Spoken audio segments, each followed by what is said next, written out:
masa, kita mulakan slot pada petang ini tentang KBAT dan PAK 21 dalam PDP yang akan disampaikan oleh penceramah jemputan iaitu Puan Anis Owida binti Ismail. Buat pengetahuan semua, beliau telah berkhidmat selama 23 tahun sebagai guru, 10 tahun sebagai pegawai SISC Plus di Pejabat Pendidikan Daerah Krian. Majlis dengan segala hormatnya mempersilakan. Terima kasih kepada Cik Pengerusi Majlis. Okay, Assalamualaikum dan salam sejahtera. Yang besar barisan pensyarah yang tadi Dr. Hayati, okay. Rakan di mana kami berkenalan, bukanlah mula berkenalan dengan TS15, sama-sama berjumpa dan membimbing TS15. Seterusnya untuk semua cikgu-cikgu lah, saya panggil cikgu-cikgu ya, cikgu-cikgu yang akan menghadapi praktikal praktikumnya pada sesi buka sekolah nanti ya, kalau tak silap saya. Okey, baik, alhamdulillah.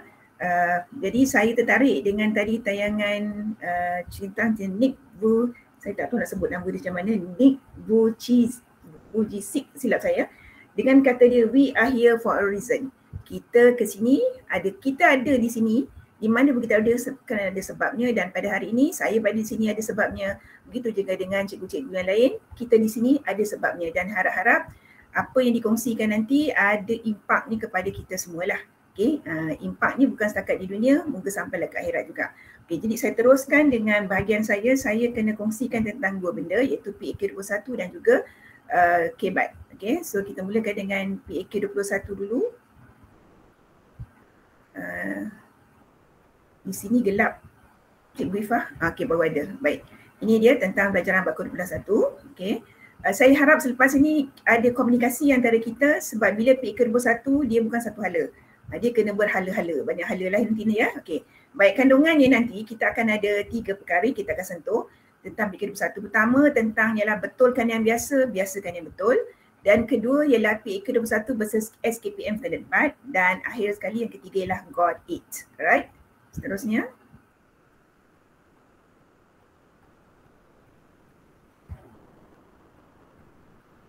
Okey, ni sedikitlah. Tadi doktor nanti ada sebut tentang aktivitinya. So ini dia ada banyak jenis PAK 21 aktivitinya. Jadi antara yang saya suka guna ialah Kagan Structures lah ya. Okay, ini saja sedikit iklan lah. Next.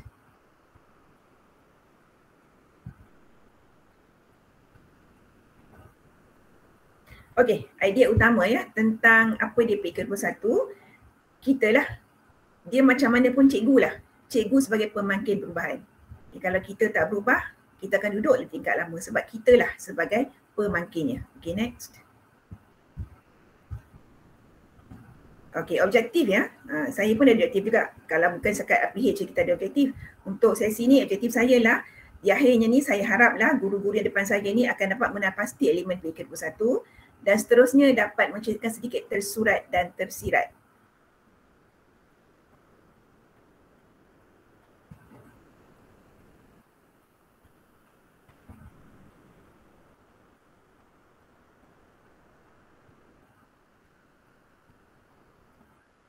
Kenapa dia kecil ya? Saya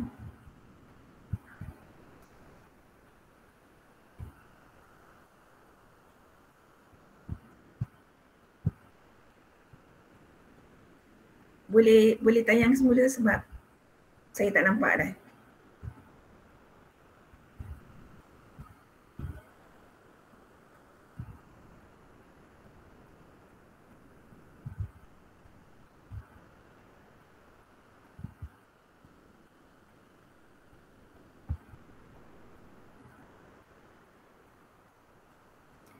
Baik, dia tadi objektif kita juga writer kerjaan di mana di akhirnya saya harap pelajar cikgu akan berjaya jika dapat menyerahkan elemen PAK 21 dan seterusnya berikan contoh aktiviti yang sesuai dengan elemen PAK 21 dan menyatakan persamaan antara PAK 21 dengan SKPM Standard 4. Next. Itu writer kerjaan saya. Baik, macam saya kata tadi, saya tak mau cakap seorang-seorang, saya nak ada dua hala. Okey, boleh tak cikgu-cikgu depan saya ni nyatakan dua perbezaan dan dua persamaan antara pembelajaran di era 2023 ataupun yang 2020, maksudnya di milenium ini dan juga di zaman Piramli dengan menggunakan mana-mana alat berfikir. Okey, Mungkin agak sukar kita nak gulat berfikir di sini, tapi kalau cikgu dapat, cikgu tolong nyatakan apa dia persamaan dan perbezaan antara keduanya. Tak dapat dua, satu pun jadilah. Boleh, kalau tak nak bercakap, boleh tulis dekat ruangan chat supaya saya boleh bacakan. Apa dia beza dan sama? Okey, nyatakan dulu persamaan antara era dulu dengan sekarang. Era P.Ramlee lah dengan sekarang. Boleh tak? Mohon respon. Apa yang sama dulu? Persamaan guru sebagai penunjuk cara. Terima kasih Cikgu Mirza. Okey, penunjuk cara ya. Dulu pun penunjuk cara, sekarang pun ya. Okey, baik. Ada lagi persamaannya? Okey, beza dia Cikgu Danish kata teknik pengajaran membeza. Okey, ada lagi? Terima kasih Cikgu Danish.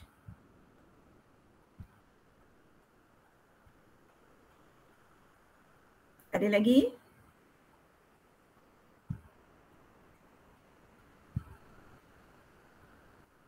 Ni ramai ni, 269. Dulu berpusatkan guru, sekarang berpusatkan murid. Okey, terima kasih Cikgu Yen. Ada lagi?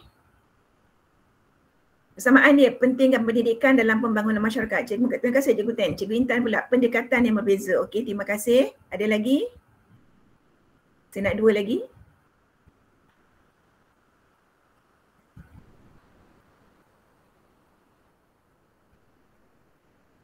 Mohon bagi dua lagi. Persamaan dia, pentingkan moral dan etika. Terima kasih Cikgu Ten dan Cikgu Dini juga. Guru mempunyai kuasa otonomi di dalam kelas. Okey, baik, terima kasih. Macam-macam. Okey, ni kita dapat. Di sini saya, macam saya kata tadi, saya nak kita ada dua hala. Okey, terima kasih atas segala perkongsian yang diberi. Okey, dan tak ada yang salah. Okey, semuanya ada pendapat masing-masing dan itu yang kita nampak. Waktu zaman P.Ramlee dan juga dengan sekarang ya. Okey, terima kasih. Next. Okey, ini dia elemennya. Okay, bila kata perpustakaan murid tu kita ada 4K 1N. Bila kata 4 PAK21 dia mesti ada benda ni. 4K 1N. Apa dia K tu? Tu dah tulis satu. Kolaboratif, komunikasi, kreativiti dan juga kritis. Okey, tu 4K dia. N dia apa? Nilai. So kalau macam orang tanya apa dia PAK21? 4K 1N. Tak kira lah apa aktiviti cikgu-cikgu buat, asal ada 4K 1N tu jalan. Kita kira sebagai PAK21. Cuma kita nak perincikan pula kepada semuanya. Next. Bila kata komunikasi, ada interaksi antara guru dengan murid, murid dengan murid. Contohnya antara macam saya tadi, adalah juga interaksi. Walaupun bukan secara lisan, ada juga bertulis. Maknanya ada interaksi lah antara kita. Next. Okey, kritis dan kreatif digabungkan sekali ya. Ada proses penerokaan pemikiran. Okey. Cuma dalam ni, PAK21 dan juga KEBAT ni, dia punya penghujung dia, kita nak murid dapat selesaikan masalah dan buat keputusan antaranya. Okay? Jadi bila ada kritis dan kreatif ni, barulah benda tu dapat. Cuma kita ni sebagai guru, kita kena bina benda itu supaya terhasil lah apa yang kita nak di hujung dia. Dia berlaku pemikiran ke arah penyelesaian masalah dan penghasilan suatu idea atau produk yang baharu dan berguna. Kita tak maintain di tempat yang lama-lama sangat, kita akan terus ke depan dan kita bantu murid-murid kita supaya dapat menghasilkan suatu idea atau produk yang baru ya. Okay, next.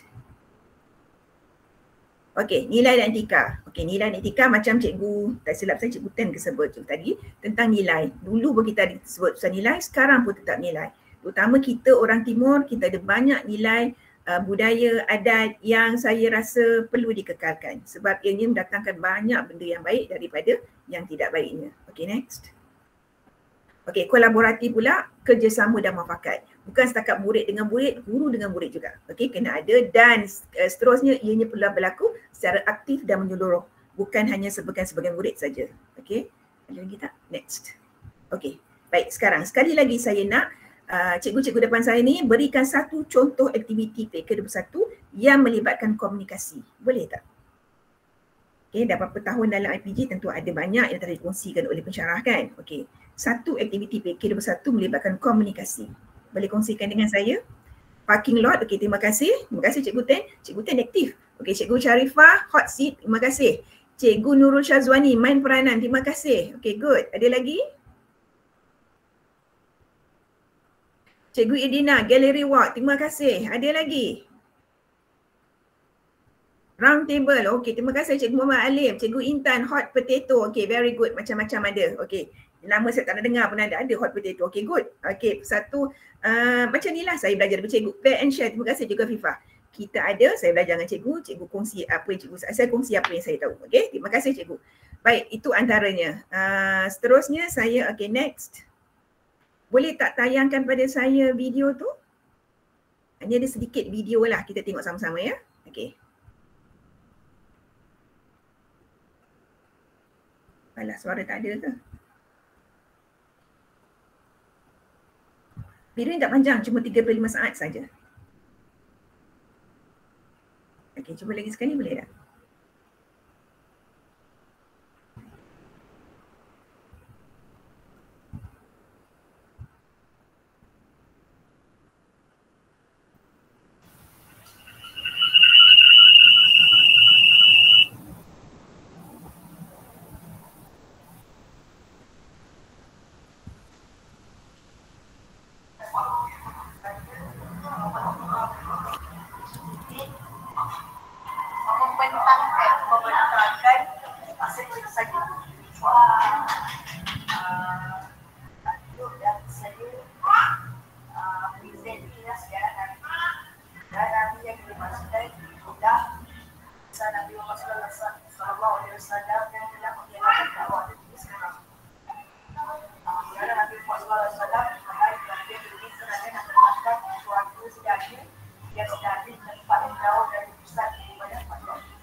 Okey, terima kasih. Okey, boleh pergi next. Alright, itu tadi adalah pembentangan. Itu salah satu daripada cara komunikasi jugalah. Okey. So, berdasarkan berdasar kepada pembentangan tadi yang cikgu-cikgu tengok tadi kan, boleh tak berikan satu kelebihan dan satu kelemahan daripada aktiviti tadi? Boleh tak kongsikan dengan saya? Apa kelebihan aktiviti tadi? Aktiviti pembentangan tadi yang disampaikan oleh pelajar tadi. Meningkatkan keakademin. Terima kasih Cikgu Faris. Okey, betul. Okey, ada lagi?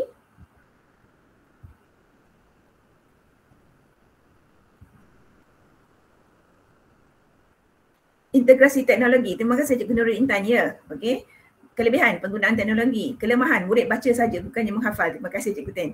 Okey, Cikgu Ana Suha mengasuh kemahiran berkomunikasi. Terima kasih. Ya, betul. Satu lagi, kalau ada lagi. Kita ada 200 ni orang yang sama je, Cikgu Ten, Cikgu Danish, berulang-ulang. Okey, galakkan secara aktif. Terima kasih Cikgu Aidil. Okey, baik. Itu antara terlalu bergantung kepada bahan, Cikgu Nurul Intan. Okey, itu part. Okey, terima kasih. Baik, kita teruskan ya. Next slide. Okey. Baik, sekarang ni bila kata komunikasi tidak berkesan apabila guru hanya minta murid buat pembentangan saja. Okey, sekarang Cikgu Guna, okey, Afiq sila bentang. Dia pun ke depan dia bentang. Setakat itu saja. Okey, next. Apa lagi? Tak berkesan jika minta murid berinteraksi dalam kumpulan. Interaksi dalam kumpulan, okey, setakat itu saja. Okey, dan next.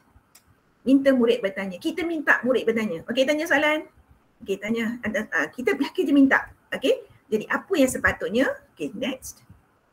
Okey, kita kena susun. Murid bila buat bentangan, dia susun tak dia punya bentangan? Mana dulu? Okey, dia nak mulakan dengan apa dulu? Dia susun tak pembentangannya tadi? Okey, macam murid tadi, yang itu pembentangan bukanlah di sekolah sebenarnya, itu latihan dia. Okey, murid tadi bentang dia latihan, tapi saya saja tunjukkan kalau kadang-kadang ia berlaku sebenarnya kan. So, dia susun tak? Mula-mula dia cakap apa? Okey, next. Adakah murid gunakan bahasa badan? Kadang-kadang dia cakap suara dia monotonous, jadi kita tak tahu penekanan ni yang mana. Okey, bahasa badan dia macam mana pula? Okey, next. Adakah murid bertanya kepada rakan? Okey, bila dia terbentang, dia tanya kawan dia, faham tak? Apa yang kurang? Apa lagi nak saya jelaskan? Dia tanya tak? Biasanya murid sekolah rendah lah mendengar saya, mungkin ada yang bertanya, mungkin sekolah rendah, biasanya dia bentang habis. Setakat itu saja. Next. Adakah murid dapat beri maklum balas? Okey, kawan yang dengar tu dia bagi tak komen? Okey, kita bagi tak peluang itu kepada murid untuk beri komen? Okey, next.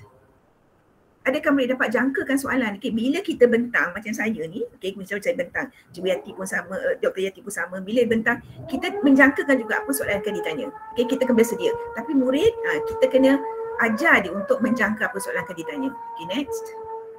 Dan adakah murid bersedia nak jawab? Dah ditanya, sedia tak nak jawab? Okey, itu antaranya perkara-perkara yang kadang-kadang guru-guru terlepas pandang apa mula buat pembentangan ataupun salah satu daripada aktiviti komunikasi. Next.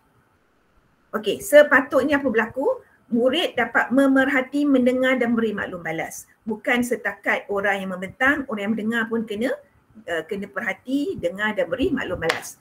Kemudian murid dapat menyusun pemikiran secara logik. Macam mana dia nak susun tadi? Idea dia, kan dia nak susun. Okay, kita kena bantu. Idea dia ada benda dia nak cerita tapi kita perlu dibantu bagaimana menyusun. Kita kena ajar benda itu. Seterusnya, dan ianya dapat jaga secara jelas dan ringkas. Susun, jelas dan ringkas. Maknanya bukan yang baca. Macam tadi Cikgu Ten kata murid membaca. Kenapa dia baca? Sebab dia tak yakin dan dapat menyusunkannya. Sebab itulah slide dia sebab tak perlu banyak. Dia hanya perkataan kita jelaskan lebih. Okey, murid dapat memahami cara menyusunkan mesej atau kaedah tertentu untuk menyampaikannya. Maksudnya dia nampak benda ni, tahu apa dia nak cerita.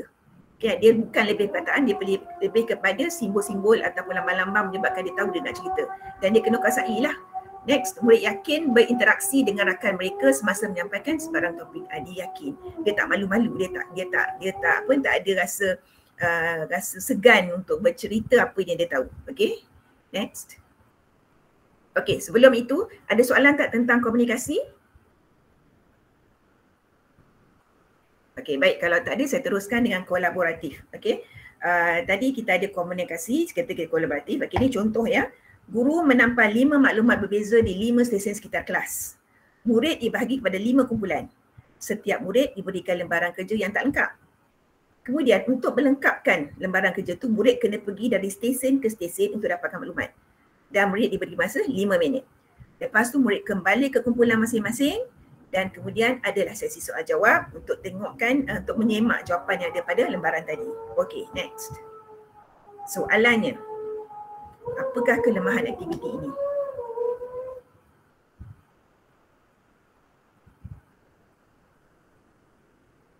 Sila jawab cikgu. Beri pandangan masing-masing. Tak semua murid terlibat, ada yang tumpang idea kawan. Terima kasih Cikgu Mirza. Okey, mungkin ada yang tak terlibat semua. Murid bekerja secara bersaingan dengan ahli. Terima kasih Cikgu Itan. Masa yang lama ya Cikgu Syarwami, mungkin masa yang lama lagi.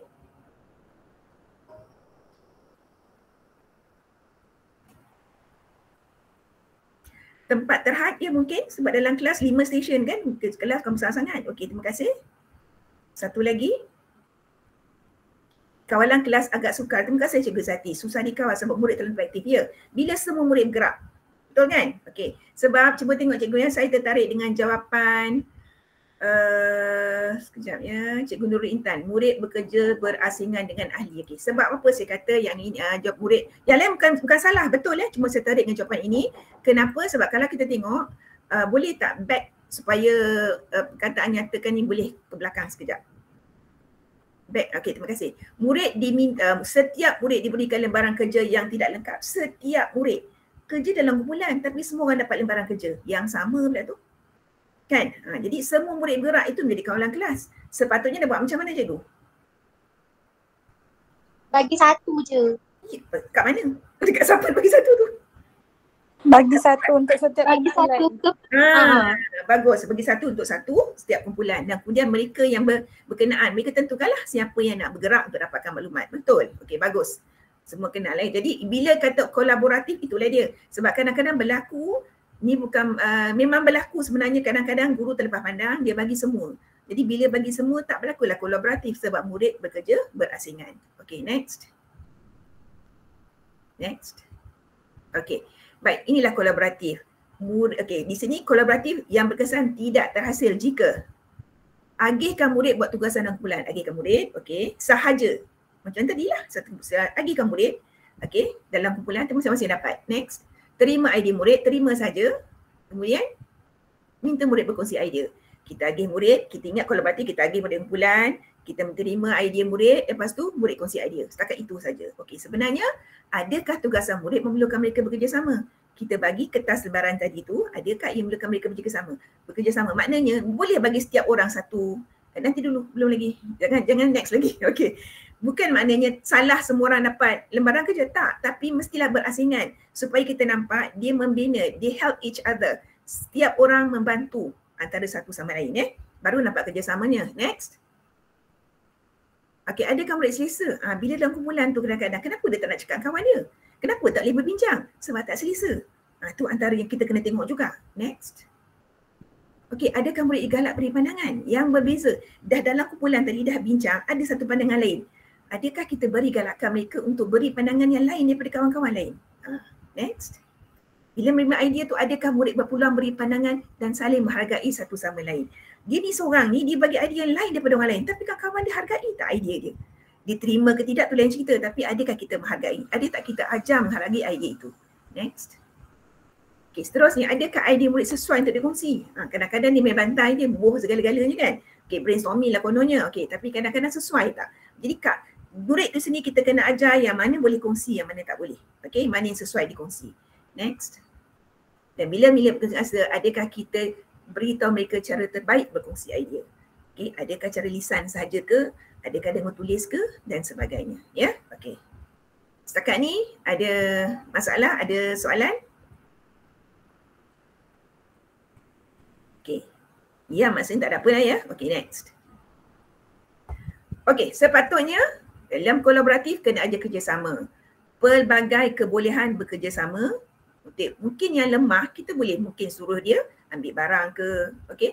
Bagi idea dia boleh. Jangan anggap yang lemah tu langsung tak boleh memberi sumbangan kepada kumpulan. Ada, okay. Kita kena timbulkan semangat saling bergantung antara satu sama lain. Kemudian tanggungjawab bersama. Kejayaan ataupun kejatuhan satu kumpulan tu adalah tanggungjawab bersama. Bukan kita salahkan satu pihak atau hanya seorang saja individu yang membuatkan perkara itu berjaya ya. Okey, penglibatan seimbang. Kita kena bagi kepada semua. Sebab tu bila bagi tugasan kena ada keseimbangan antara yang boleh dengan yang lemah ya. Okey, dan betul langsung. So murid kita ajar untuk menerima secara bersikap fleksibel. Menerima pandangan-pandangan lain, okey. Kita menghormati kita dalam ayat ni kita apa? Menghormati perbezaan, meraihkan persamaan. Okey, itu antaranya yang kita cuba tanam kepada murid. Bukan setakat budak-budak, kita yang tua ni kadang-kadang ada masalah ini juga kan. Itu antaranya kita kena atasi lah. Okey, nak tak nak, kita bukan semua betul. We are not perfect. Kita akan ada kekurangan dan perlukan orang lain ya. Okey, next. Okey, seterusnya tadi kita dah buat komunikasi, kita dah buat tadi apa ya? Kolaboratif dan kritis, okey? Kritis. So okay, ni latihannya atau aktivitinya. Murid kena baca petikan. Lepas tu mereka diminta pindahkan maklumat yang telah dibaca ke dalam peta pokok yang telah diagih. Okay, okay. Next. Tugasannya. Pandangan anda, apakah pandangan anda tentang kesesuaian aktiviti ini dalam membantu murid berfikiran kritis? Ada tak pandangan kesesuaian aktiviti ini dalam membantu murid berfikiran kritis? Ada idea? Dia baca, lepas tu dia kena pindah maklumat ke dalam peta pokok yang diberi. Ada idea tak?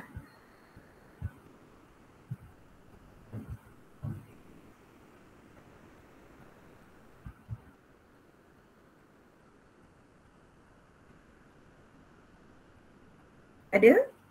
Semua senyap ni? Okey, bila kata kritis, dia maknanya sesuatu yang lain.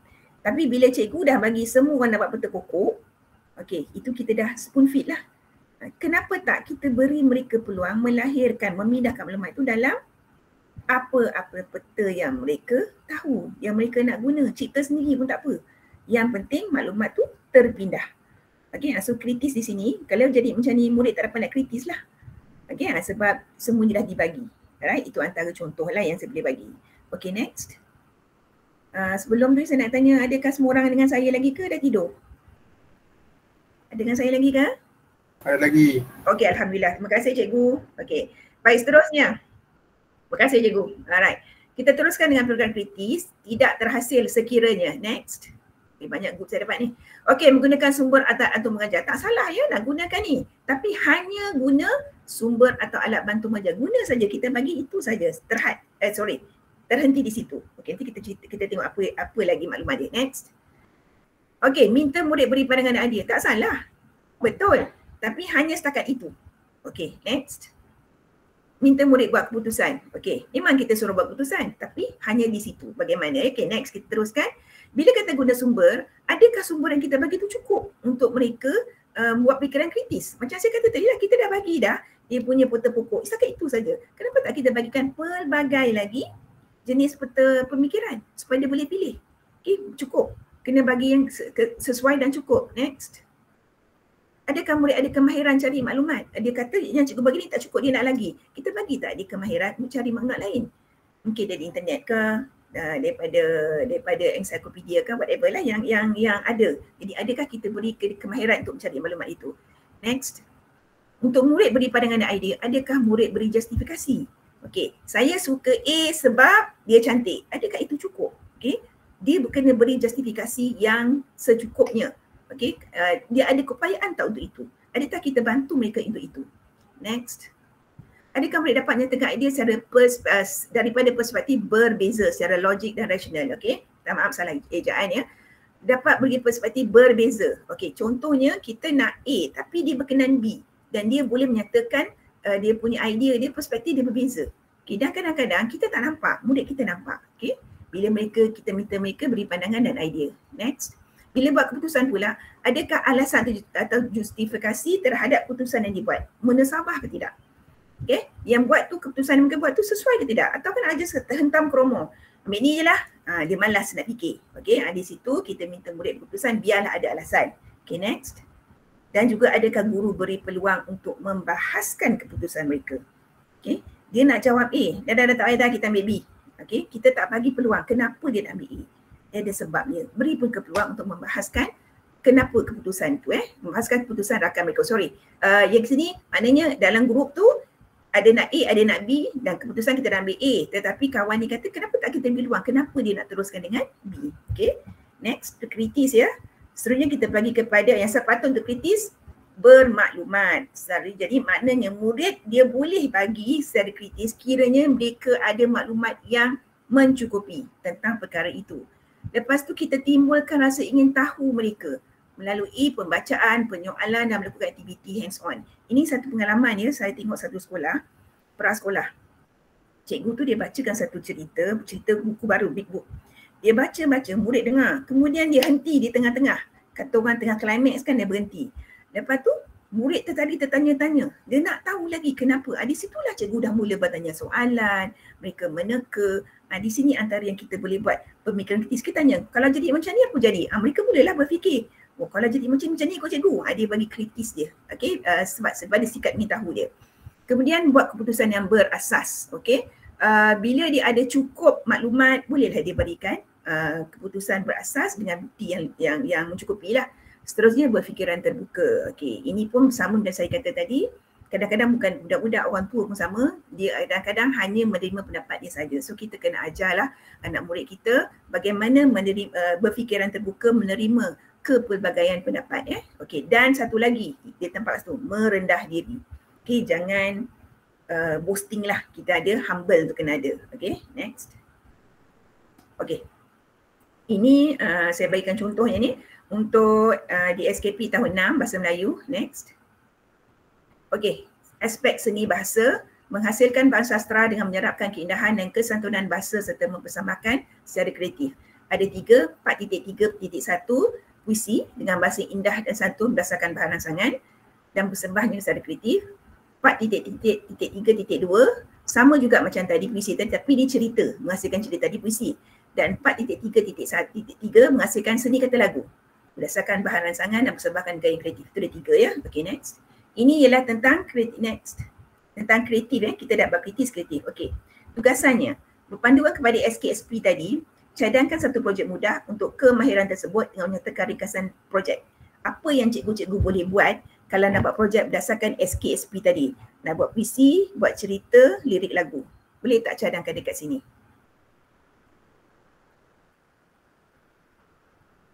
Nak cepat lisan pun tak apa. Dapat seorang pun jadilah.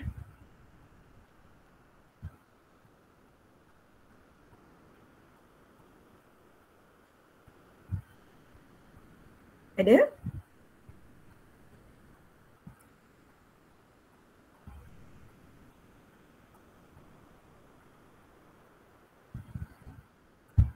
Ada tak? Projek penulis sajak, okey, bagus.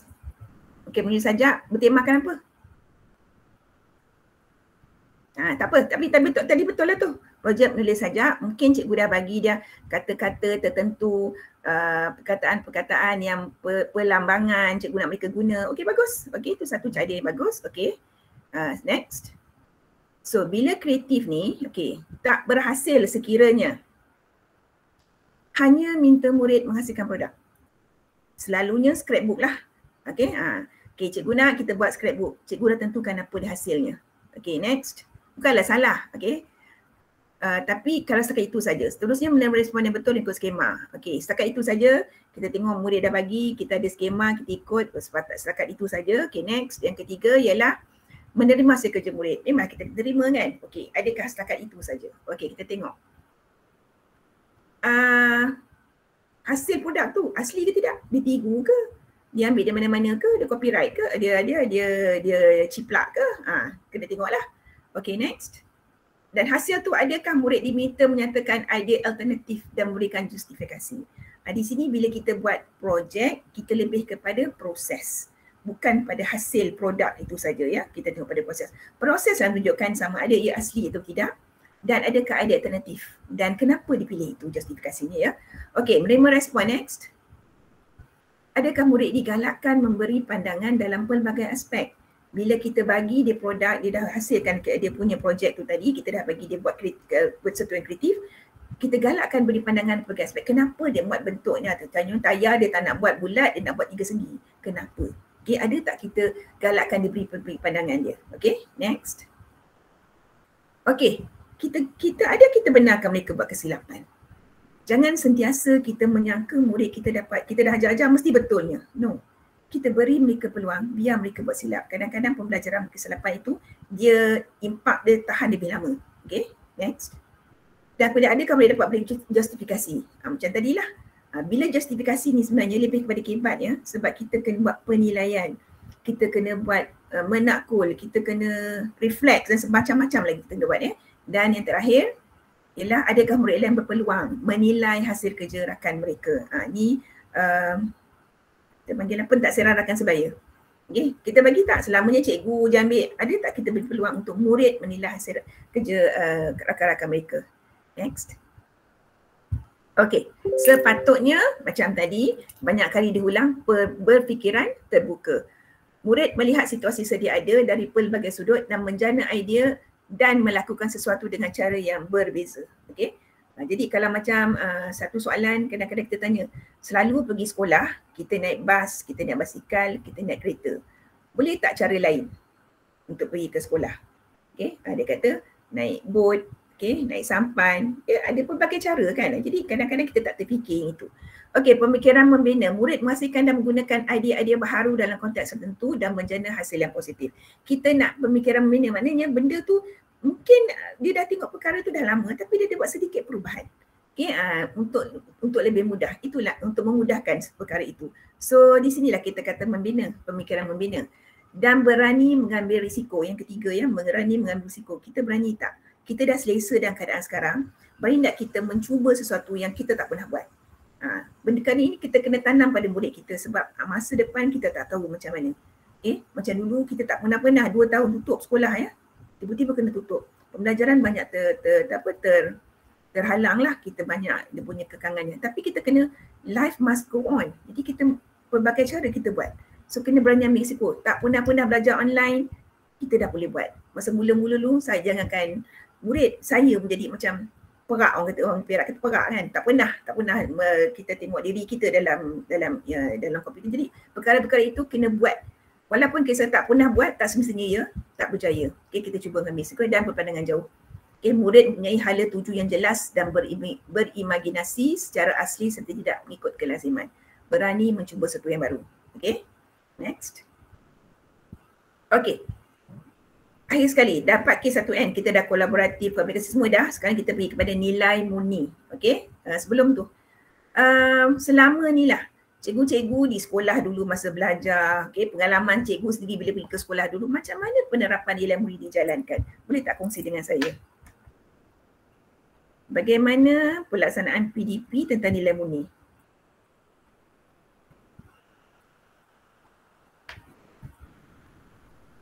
Cikgu silakan.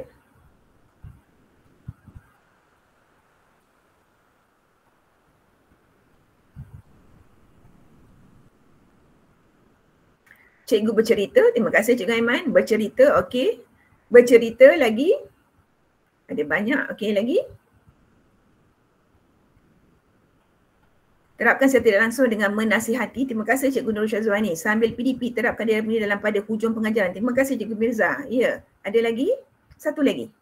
Isu semasa daripada berkaitan dengan isi pengajaran. Terima kasih Cikgu Alif, Cikgu Aisyah. Okey, Alhamdulillah. Cikgu ni dah ada dah sedikit idea. Okay, terima kasih. Baik, next. Okey.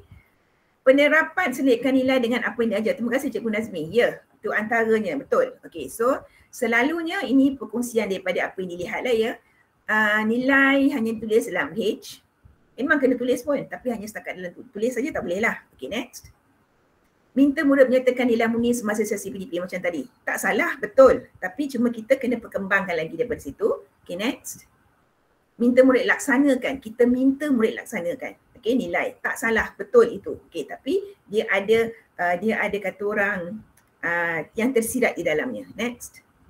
Okey, bila kita tulis nilai RPH, adakah nilai tu kita tulis nilai murninya menghormati antara satu sama lain? Kita terap tak nilai nilai hormat menghormati tu dalam PDP? Kita tulis tapi kita terapkan tak dalam PDP. Okey, next. Adakah nilai murni itu dapat dan sesuai dalam PDP? Contohnya hari itu kita ajar perkara yang tak boleh nak buat tentang apa ya contohnya? Nilai murni itu kita tak dapat kita nak terapkan dalam tu. Jadi kita tulis saja tapi tak dapat diterapkan semasa PDP. Okey, meminta murid menyatakan nilai murni. Okey, adakah murid dapat memahami? Kita tahu okey, kita semua kena bersikap baik, menghormati. Murid faham ke apa dia? Memahami, faham tak apa dia menghormati tu? Okey, dan murid step next.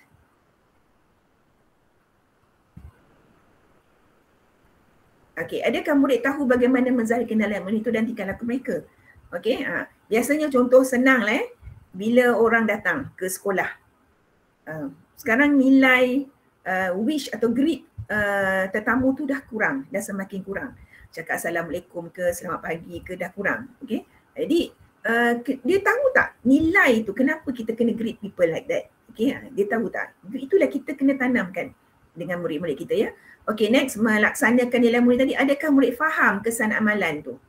Okay, dengan kesan amalan tu terhadap masyarakat sekeliling. Contohnya cakap terima kasih, minta tolong. Okay. Perkataan tu kita nampak remeh tapi sebenarnya ada kesan yang besar kepada masyarakat. Itu antaranya yang kita kena jangan ambil enteng lah perkara-perkara ini ya. Okay, dan terakhir sekali ialah adakah murid dapat menghargai rakan mereka yang mengamalkan amalan nilai murni. Okay, kadang-kadang ini sikap yang memang berlaku ya. Bila kawan dia tolong cikgu contohnya, tolong cikgu angkat barang, kawan-kawan pelicih. Apalah nak bodek lah, apalah sebagainya kan. Dan mungkin tak menghargai apa yang kawan dia buat tadi tu. Ini kerja kita lah, kerja kita nak bantu untuk menukar pandangan perspektif itu kepada yang lebih baik ya. Okay, next. So di sini penerapan nilai yang bersesuaian ya. Okay. Murid diterapkan nilai yang sesuai dengan sesi PDP. Contoh macam antara cikgu tulis tadi lah. Sesi PDP tu kita kena terapkan. Antaranya ya, satu aktiviti saya tengok satu cikgu tu buat. Dia buat aktiviti, tak silap saya pen and pick ke? No. Speed dating tak silap saya. Speed dating ya. Di mana dia kena kongsi maklumat dengan kawan A lah. So A akan jumpa B. So bila berjumpa, mereka bukan terus berkongsi maklumat. Tak tau. Dia kena cakap, hello, I'm Amy. How are you? Okay, lepas tu kawan dia, hello, I'm Rita, I'm fine, thank you. Barulah mereka mula bertukar idea. Okay, selepas itu sebelum mereka berpisah, dia kata, thank you very much and goodbye. See you later. Maksudnya macam tu lah. So, secara tak langsung, dalam PDP tu, aktiviti tu berlaku. Kita greet people, say thank you, kita hargai apa dikongsikan, itu antaranya lah. So, dalam aktiviti tadilah saya kata, selesai saya, aktiviti ni lah speed dating lah. Okay, seterusnya penghayatan dalam amalan. Okay. Mereka buat tu kenapa dan jadikan dia sebagai amalan. Kita hargai pula murid yang buat, okey, dan juga kita ingatkan murid tu hargaikan kawan juga, dan seterusnya galakkan dan promosi. Ini sekolah memang selalu buat lah, cikgu-cikgu pun selalu buat ya. Okey, next. Okey, tadi tentang 4K1N tu lah, saya dah elaborate dah dengan panjang lebar berserta dengan feedback daripada cikgu-cikgu semua. Sekarang kita nak kolerasi antara konsep PK21 dengan SKPM Standard 4. Okey. Dalam PK nombor 1 kita ada perancangan pembelajaran macam Cikgu Yati sebut tadi lah, Dr. Yati sebut tadi kan. Kita sediakan ada RPH, ada objektif, ada strategi, ada aktiviti, ada tentukan kaedah pentaksiran dan penyediaan sumber pendidikan. Dalam SKPM pun ada. Tadi ada sesi SKPM kan. Tu dalam 4.1 guru sebagai perancang. Kemudian dalam PK nombor 1 kita ada sebut ekosistem pembelajaran positif di mana kita kawal proses pembelajaran dan juga kita kawal suasana pembelajaran. Ini juga ada dalam SKPM standard 4 dalam 4.2 guru sebagai pengawal. Ingat dia pengawal ada dua. Satu pengawal suasana pembelajaran. Murid kita nak susun macam mana, okay, pergerakan mereka macam mana. Yang kedua proses pembelajaran. Apa nak mula dulu? Kita nak tak konten apa dulu daripada konkret kepada abstrak. Itu pun kita yang kawal. Okay? Autonomi ni kepada cikgu. Okay? Dan seterusnya ialah 4.3 kemahiran berfikir tu beri tunjuk ajar, okay? Dan pandu murid. Kita pandu murid. Kita bantu mereka untuk ke arah mencapai keputusan tu tapi bukan kita tentukan. Dan itulah aspek 4.3 guru sebagai pembimbing. Nampak tak ada korelasi antara PK nombor 1 dengan SKPM. Next. Okey, seterusnya ialah kooperatif dan kolaboratif. Itu dekat dalam PK nombor 1 mendorong minda. Okey, mendorong minda dia ada dua. Emosi dan juga mendorong ni ada dua. Satu minda dan juga emosi. Si guru sebagai mendorong 4.4 tu maksudnya ada dua. Minda maksudnya bagaimana kita tanya soalan daripada aktiviti, daripada tugasan kita bagi, kita dorong dia supaya dia boleh berangsang lagi untuk berfikir, berkomunikasi kolaboratif, kritis, kreatif, okey, dan dapat keluarkan keputusan mereka dan mendorong emosi melalui penghargaan, galakan dan sebagainya lah. Okey, seterusnya pentaksiran. Okey, dalam SKPM ada. Dalam PK nombor 1 pentaksiran pembelajaran, dalam SKPM guru sebagai penilai. Sebab macam mana pun lepas kita dah ajar, sesuatu benda pun kita belajar, mestilah kita nak check sejauh mana murid kita dapat dan sejauh mana keberkesanan pengajaran kita. Itu dah dia guru sebagai penilai. Dan akhir sekali ialah kemenjadian murid dan untuk SKPM murid sebagai pembelajar aktif. Di mana murid melibatkan diri secara aktif dalam pembelajaran. So untuk murid terlibat secara aktif, guru lah main peranan. Kena ada aktiviti yang sesuai supaya murid dapat connect dengan guru. Okay, next. Okay. Nak habis saya fikir nombor 1. Sebelum tu saya nak test jugalah. Pentaksiran lah kan.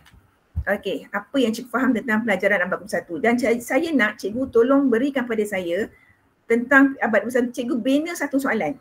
Jawapannya pembelajaran abad ke-21. Saya bagi contoh ya. Okey, ini apa ni? Nampak tak? Pensil, okey, very good. Saya nak cikgu bagi soalan, jawapannya pensil. Ada? Sebagai contoh, apakah yang saya pegang? Jawapannya apa? Pensel. Okey. Cikgu Mirza, apakah alat digunakan untuk nulis? Okey, betul, cuma kadang-kadang boleh jawab pen. Okay, Cikgu Mirza kan? Okey. Jadi kalau saya kata apakah yang saya pegang? Pensil. Okey, saya pegang pensil. Yang Cikgu Mirza punya soalan tadi boleh tukar lagi. Apakah yang boleh kita gunakan untuk menulis? Apakah antara alat boleh digunakan untuk menulis? Okey, Cikgu Nur Syazwani saya setuju. Pensil, boleh. Okey, itulah. Itu contoh. Sekarang ni saya nak soalan yang jawapannya ialah PK nombor 1. Boleh tak? Oh, terima kasih Cikgu Intan. Cantik. Apakah alat digunakan tulis yang perlu diasah? Okay, terima kasih Cikgu Intan. Okey. Ya, betul. Alright. Okey, sekarang ni saya nak tanya, apakah soalan yang jawapannya ialah pembelajaran abad ke-21? Silakan.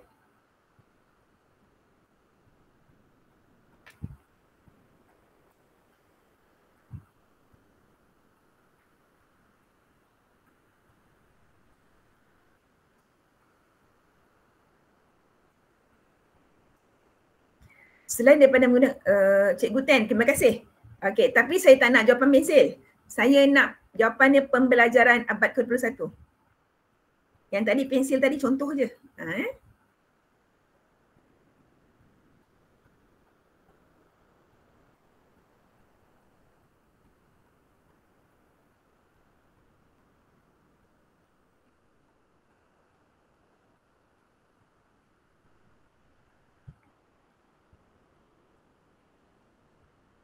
Apakah pembelajaran yang paling terkini dan menyeronokkan? Terima kasih Cikgu Intan. Apakah pembelajaran yang fokus kepada proses pembelajaran membesarkan murid? Terima kasih Cikgu Nurul.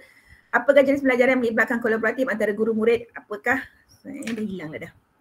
Apakah pendekatan boleh digunakan dalam proses PDP? PKR 1. Okey, apakah kaedah pembelajaran terkini dilaksanakan di sekolah-sekolah di Malaysia? PKR 1. Apakah sesi pembelajaran yang relevan dengan keperluan murid masa kini? PKR 1. Terima kasih. Oi, banyaknya idea. Cantik. Ada lagi? Apakah kaedah pembelajaran yang terkini menyeronokkan? PKR 1. Apakah pembelajaran yang memfokus kepada proses pembelajaran membesarkan murid? Terima kasih. Ada lagi tak? Apakah teknik pembelajaran yang mampu meningkatkan kepadam kritis murid? Terima kasih. PKR 1. Bagi menggantikan pembelajaran abad Piramli, apakah pembelajaran yang digunakan kini? Terima kasih Cikgu Husna. Okey, bagaimana pendekatan pendidikan kebangsaan Malaysia memberi tumpuan kepada program belajar secara holistik dalam konteks pembelajaran teknologi dan globalisasi? Terima kasih Cikgu Ten. Murid bosan semasa kelas. Apa solusinya? Okey, terima kasih. Baik.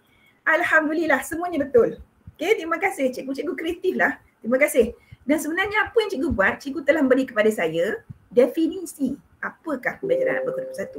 Tapi saya tak minta cikgu bagi definisi, hanya saya minta dalam bentuk soalan. Okey, mungkin cikgu boleh buatlah nanti dengan murid-murid kelak di sekolah ya.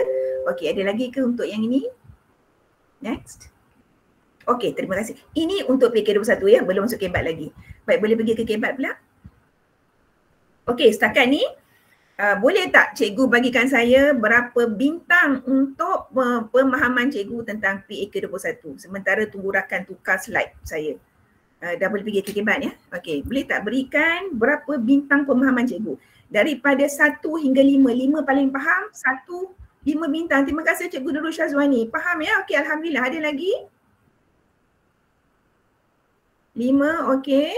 Terima kasih Cikgu Alif, Cikgu Faris. Okey, terima kasih. Baik, saya nak tangkap seorang. Cikgu Adilah. Cikgu Nur Adilah. Kenapa 5 bintang? Weh, terlebih dah 10. Saya minta 5 je. Terima kasih Cikgu Nazmi. Okey. Cikgu Adilah, boleh nyatakan kenapa cikgu bagi 5 bintang? Terima kasih Cikgu Yen, Cikgu Husna. Boleh tulis kat sini? Ustaz Nazmi. Oh, Ustaz Nazmi ya, okey. Baik, kenapa 5 bintang? Cikgu Adilah?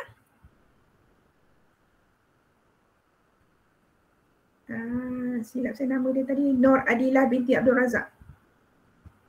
Saya tangkap seorang tadi. Okey, ada tak? Kenapa cikgu bagi 5 bintang terhadap pemahaman cikgu tentang PAK21?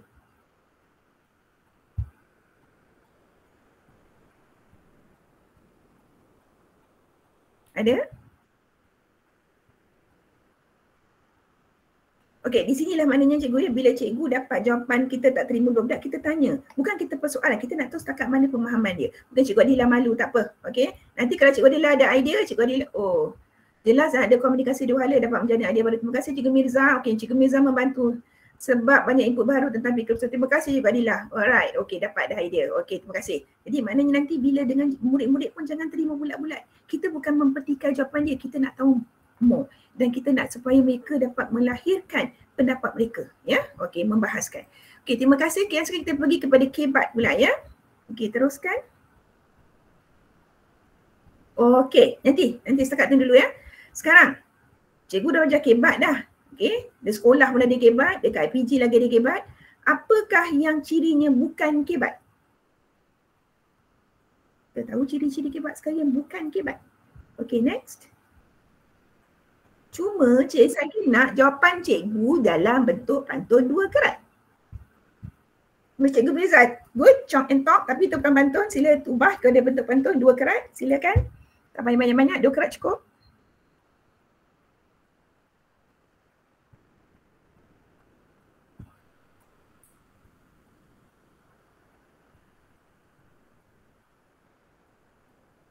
Dia 278 ni kan, 278 orang. Sekurang-kurangnya saya boleh dapat 7 pantun ni. Suruh papan tarik papan, soalan pilihan, jawapan. Okey, terima kasih. Ini suka main TikTok, jawapannya chalk and talk. Okey. Kreatif cikgu. Okey, teruskan. Pergi kedai beli jerat, chalk and talk, cara bukan kibat. Okey, terima kasih Cikgu Mirza. Belakang rumah ada serai, bila soalan suruh senarai. Okey, ada lagi? Okey, cikgu kreatif cikgu, bagus. Okey, ada lagi?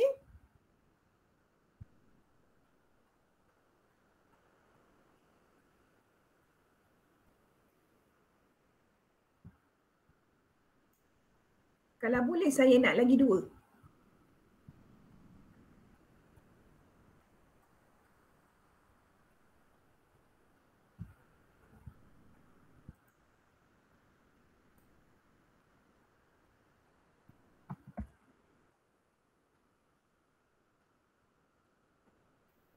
Ada?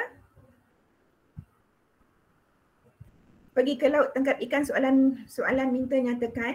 Petang-petang makan kari pak, jawapan yang cikgu suap. Buat salah kena bertaubat, jawapan pendek bukan untuk soalan kebat. Pergi China naik kapal wap, cikgu tanya cikgu jawab. Okey. Bagus cikgu, bahasanya semuanya tanyalah. Okey, satu kreatif cikgu ya. Okey, di sini lah cikgu bina kebat cikgu ya. Cikgu dah mencipta. Cikgu dah menilai, cikgu analisis, kemudian cikgu mencipta satu pantun. Okey, tak kira lah dia tapi kita boleh terima pantun tu. Terima kasih cikgu. Okey, macam-macam idea dan cikgu nyatakan cikgu tu ada yang betul, ada yang okey, tak apa, kita tengok nanti ya. Okey, next. Okey, kandungan untuk pada kali ni. Okey, tadi PK21 dah ada. Sekarang untuk kandungan dalam ni kita ada perancangan, pelaksanaan, kebat dan sekali lagi got it. Okey, next. Okey, objektif dia, saya harap lepas ni cikgu-cikgu dapat menyatakan sekurang-kurangnya 2 contoh sesuai dengan elemen kebat dalam PDP. Okey, kongsi pendapat dan isu dikemukakan dan juga menyatakan semula elemen kebat dalam PDP dalam bentuk kenyataan yang paling kreatif. Okey, next. Okey, so kebat dalam PDP ya. Kebat dalam PDP ada 3.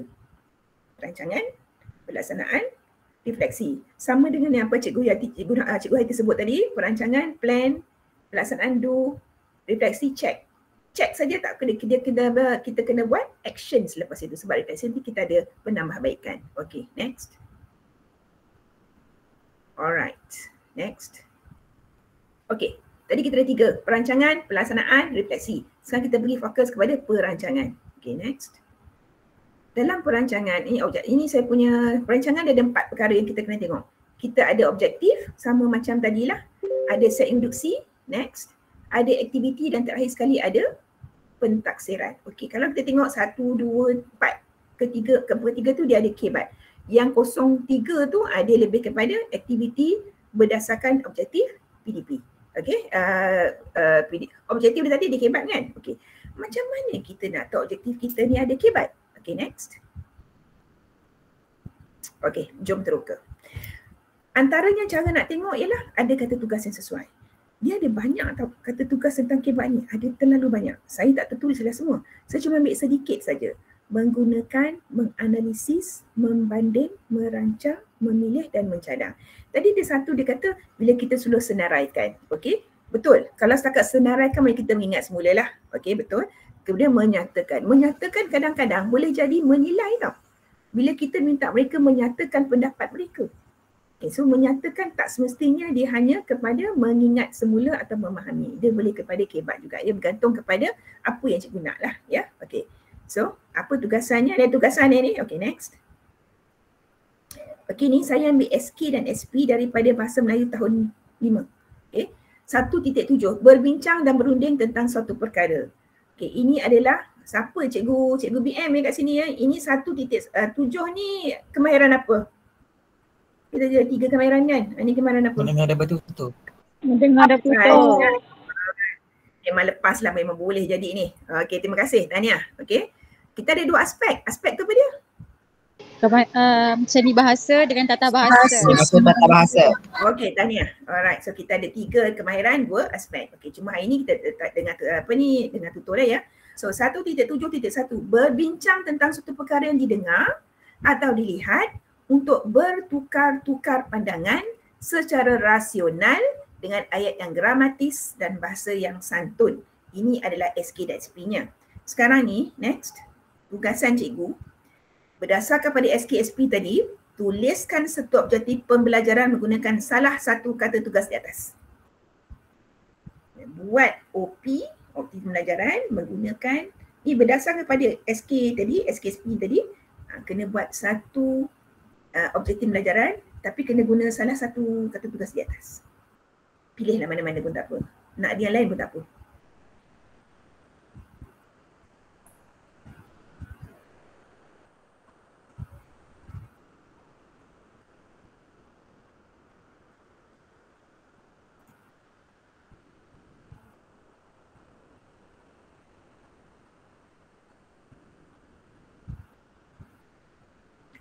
Di akhir pelajaran, murid dapat apa-apa?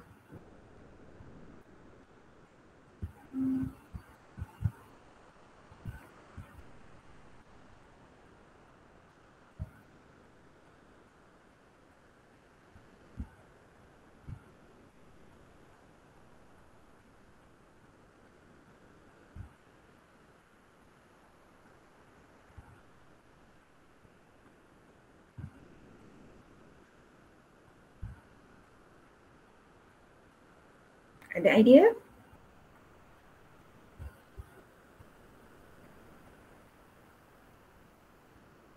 Saya bagi 3 saat lagi.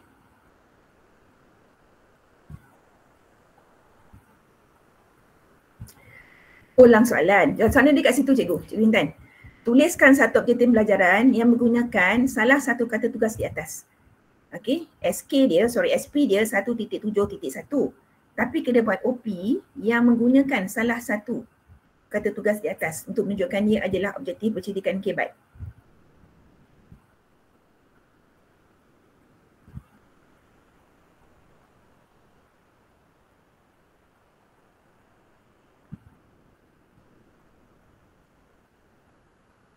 Saya bagi contohlah ya. Di akhir pengajaran, murid dapat membanding apa? Ini jawapan yang boleh sesuai yang digunakan oleh kumpulan dan dibentang sekejap ya. Di akhir pengajaran, murid dapat memilih jawapan yang paling sesuai yang dikemukakan oleh kumpulan dan dibentangkan di depan kelas. Okey, terima kasih. Murid dapat menganalisis akibat meninggalkan solat. Okey, terima kasih. Alright, okey. Terima kasih Cikgu Syafiq, Cikgu Intan.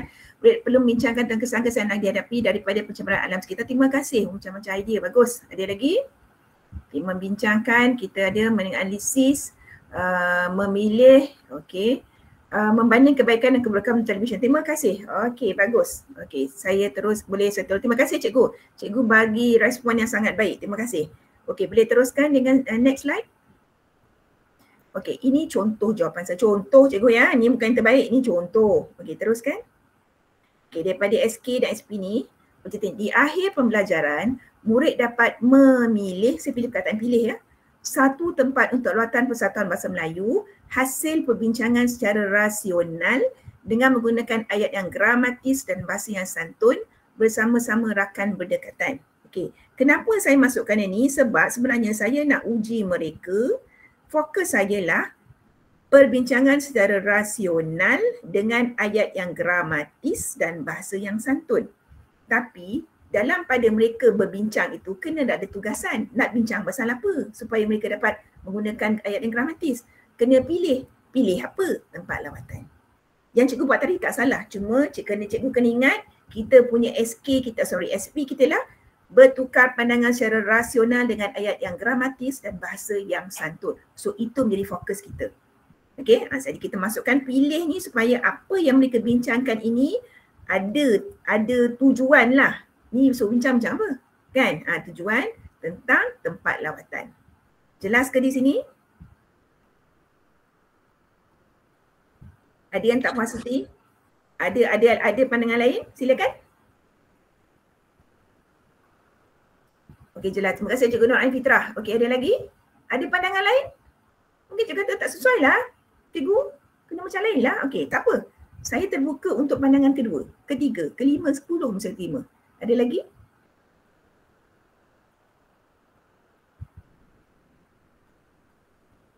Cuma kadang-kadang bila cikgu nak kebat, cikgu terlupa dia punya core dia. Yang perkara utama dia. Ya? Jadi kebat di sini kita kata nak pilih satu tempat lawatan Persatuan Bahasa Melayu, hasil perbincangan. Masa mereka pilih tu adalah perbincangan secara rasional. Dan bila bincang tu dengan ayat yang gramatis. Bahasa pula santun. Dengan siapa? Dengan rakan. Boleh cikgu nak gunakan rakan berkumpulan ke rakan dengan rakan berpasangan ke terpulang, tak apa. Saya nak rakan berdekatan. Ini saya punya kelas, saya nak buat yang ini. Okey, baik, ini contoh. Okey ya. Okey, next. Okey. Saya teruskan kepada tentang yang kedua ya. Tentang kedua ialah jom terus. Ini masih perancangan lagi tau. Tadi kita buat objektif, sekarang kita buat set induksi pula. Ingat tak kita ada 4 tadi kan? Yang pertama objektif, yang kedua set induksi. Yang ketiga apa tadi? Ini baru recalling ni, baru mengingat ni. Yang ketiga apa? Cikgu. Aktiviti. Terima kasih Cikgu Danish. Dan yang terakhir, yang keempat.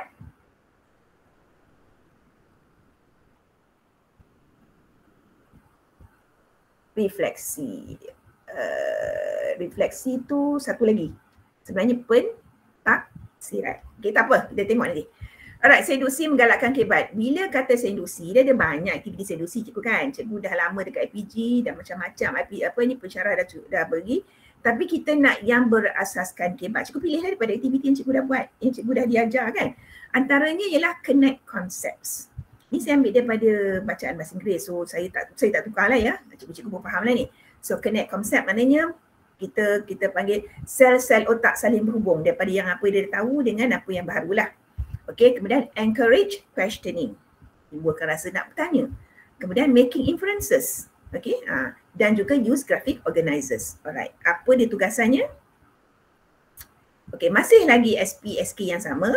Next. Berdasarkan pada SK dan SP tadi, cadangkan satu aktiviti set induksi yang sesuai menggunakan salah satu contoh aktiviti di atas.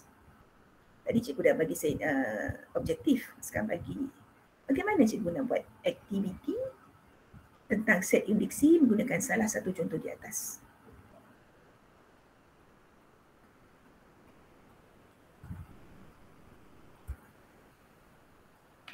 Teruskan cikgu, saya bagi masa untuk cikgu fikir.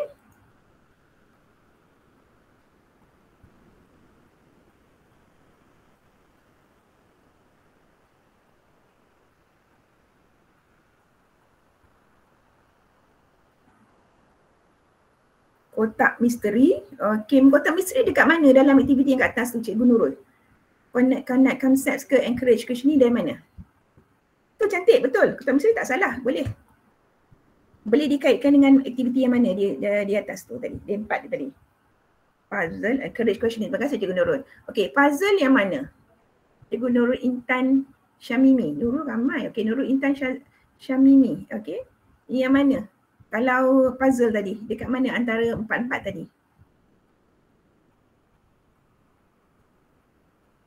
Okey, Cikgu Syazri kata beri satu teks boleh pilih susun idea dalam graphic organizer. Very good. Okey, maknanya di sini kan use graphic organizers. Very good. Okey, ada lagi?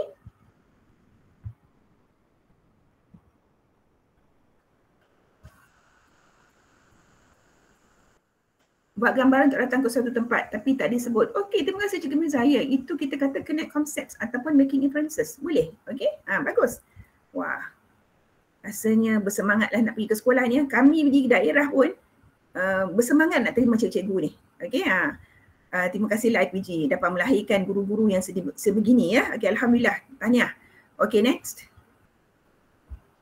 Ini contoh. Okay, saya ulang contoh. Bila contoh statusnya tepat, saya terbuka untuk kata orang pandangan kedua dan seterusnya. Okay, next.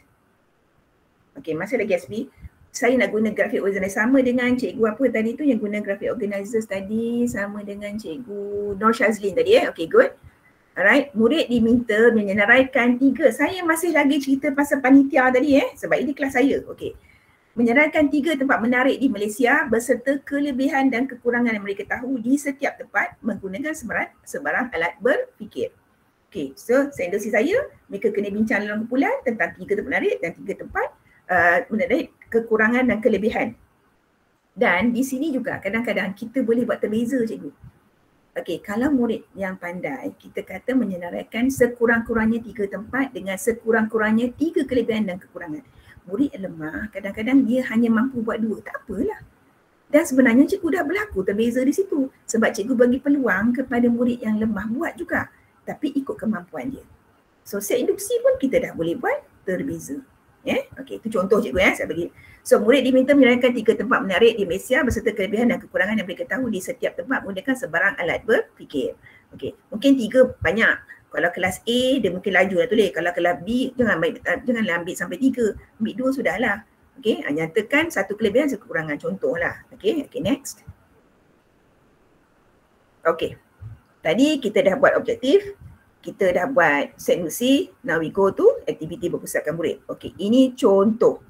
Ada banyak, cikgu pun dah tahu banyak, ada macam-macam saya dengar tadi kongsi tadi kan. Pen and pick, jigsaw, team line up, inside, outside circuit. Okey, apa tugasannya? Okay, ni objektif tadi tau. Objektif tadi kan? Okay, next.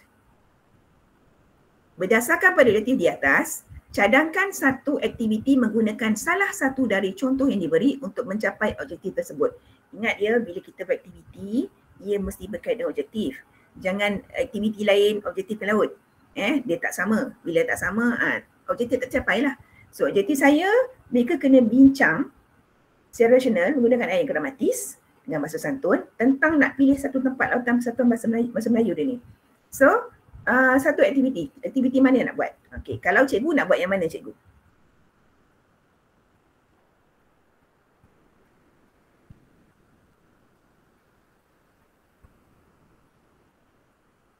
Kalau tak nak guna ini pun tak apa. Boleh saya beri kelonggaran. Kod ada aktiviti lain yang cikgu nak guna. Boleh ya?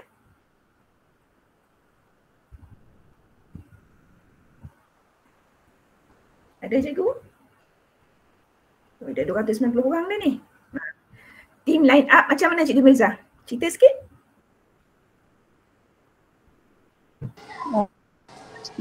Saya rasa tim line up tu dia macam berkumpulan lah. Dia fokus kepada aktiviti kumpulan untuk capai objektif pembelajaran pada hari tersebut. Okey, terima kasih Cikgu Mirza. Okey, good. Alright. Okey, ada lagi pandangan lain?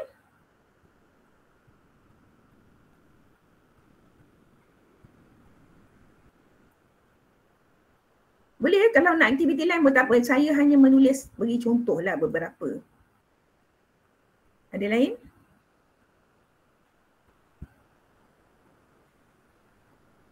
Jigsaw. Macam mana Cikgu Nurul Intan? Jigsaw sebab kita bagi budak-budak ni dalam banyak kumpulan. Jadi orang yang pegang nombor 1 tu akan pergi berbincang tentang lawatan tu dengan orang nombor 1 dekat dalam grup yang lain. Jadi semua orang akan berbincang. Jadi diorang akan mendapat kata putus lah. Maksudnya setiap nombor 2 tu dia akan dapat kata putus macam tentang tempat lawatan tu. Okey, baik. Terima kasih Cik Bintan. Cuma faham lah ni. Ramai yang faham tentang ni. Okay. Jadi boleh buat macam-macam kan? Okey. Terima kasih. Bagus dan tak salah pun. Okey, next. Cuma saya nak buat inside outside circle. Ini saya lah. So, dalam tu inside outside circle tu yang di dalam ada orang, di luar pun ada luar circle tu ada orang. So, saya nak mereka berbincang. So, di sini saya buatkan penerapan nilai murni juga. Assalamualaikum, saya Hairi. Pada pendapat saya, kita patut pergi ke Melaka untuk lautan kita itu kerana ia ada banyak tempat menarik seperti bla bla bla bla dan apa. Okey, di sini kita tengok ada tak ayat gramatis? Ada tak? Respon please. Ada. Okey. Ada tak kesantunannya? Ada. Ada tak rasionalnya? Okey, baik. Okey, jadi adakah mencapai apa yang saya nak? Fokus saya pada hari itu? Ya. Okey. Dan bila dia bagi pendapat kawan ini pula, okey, dia nak apa? Dia nak kata dia ada idea dia juga. Okey. Idea yang baik. Tapi kita dah pernah ke sana pada tahun lepas. Mengapa tidak kita ke tempat lain pula? Faham pun tak kurang menarik. Kita boleh pergi melawat sekian dan sebagainya. Nampak tak? Dia masih ada gramatis dan perbincangan tu idea tak sama tetapi masih lagi berhemah, ada santunnya, ada gramatisnya, ada rasionalnya. Nampak tak? Tapi nak buat aktiviti ni guru kena terangkan dulu bagaimana nak membentuk ayat yang sedemikian rupa. Bukanlah maksud kita fit tapi kita kata bila buat ayat ni kena ayat yang lengkap. Kemudian nak menyatakan pendapat dia perlulah dengan santun, okey, jangan marah-marah, intonasi yang betul dan sebagainya lah. Dia cikgu dah ajar dululah barulah kita buat aktiviti ini. Jelas ke? Jelas. Okey, alhamdulillah. Terima kasih. Baik, kita teruskan. Okey, dan seterusnya lah pentaksiran bercirikan kebat. Ulang ya. Tadi mula-mula apa dia? Bila perancangan mula-mula mesti ada apa? Lupa dah. O, start huruf O. Objektif. Objektif bercirikan kebat. Bukan objektif saja bercirikan kebat. Yang kedua? Set induksi. Bercirikan kebat. Yang ketiga? Aktiviti bersihkan kebat. Tak becik. Aktiviti besarkan murid. Terima kasih, tak apa. Okey, satu effort yang baik, bagus ya. Terima kasih. Okey, bukan semua. Tapi sebenarnya bila kita buat aktiviti besarkan murid, adalah kebatnya di situ. Cuma tak dinyatakan sebagai kebat lah. Okey, bila kita buat pentaksiran pula, kena ada ciri-ciri kebat. Okey, bila nak buat pentaksiran, ada 4 perkara kena ingat. Yang pertama, apa yang nak ditaksir? Macam saya tadi, saya nak taksir murid kita boleh membuat ayat yang gramatis, ada santunnya dan rasionalnya. Kemudian kaedahnya, saya nak buat macam mana? Saya nak buat penulisan ke? Saya boleh 3 kaedah kan? Apa dia kaedah pentaksiran? Baru pagi tadi saya dengar pentaksiran. Apa dia kaedah pentaksiran? Ada 3. Nyatakan pertama. Untuk pembelajaran. Tak kaedah. Pentaksiran. Bukan yang itu. Kaedah dia. Okey, saya ulang. Lembaran kerja. Okey, lembaran kerja tu apa? Kita kena, ya betul Cikgu Nur Husna. Penulisan. Pemerhatian. Satu lagi. Lisan. Ada 3. Sekejap ya.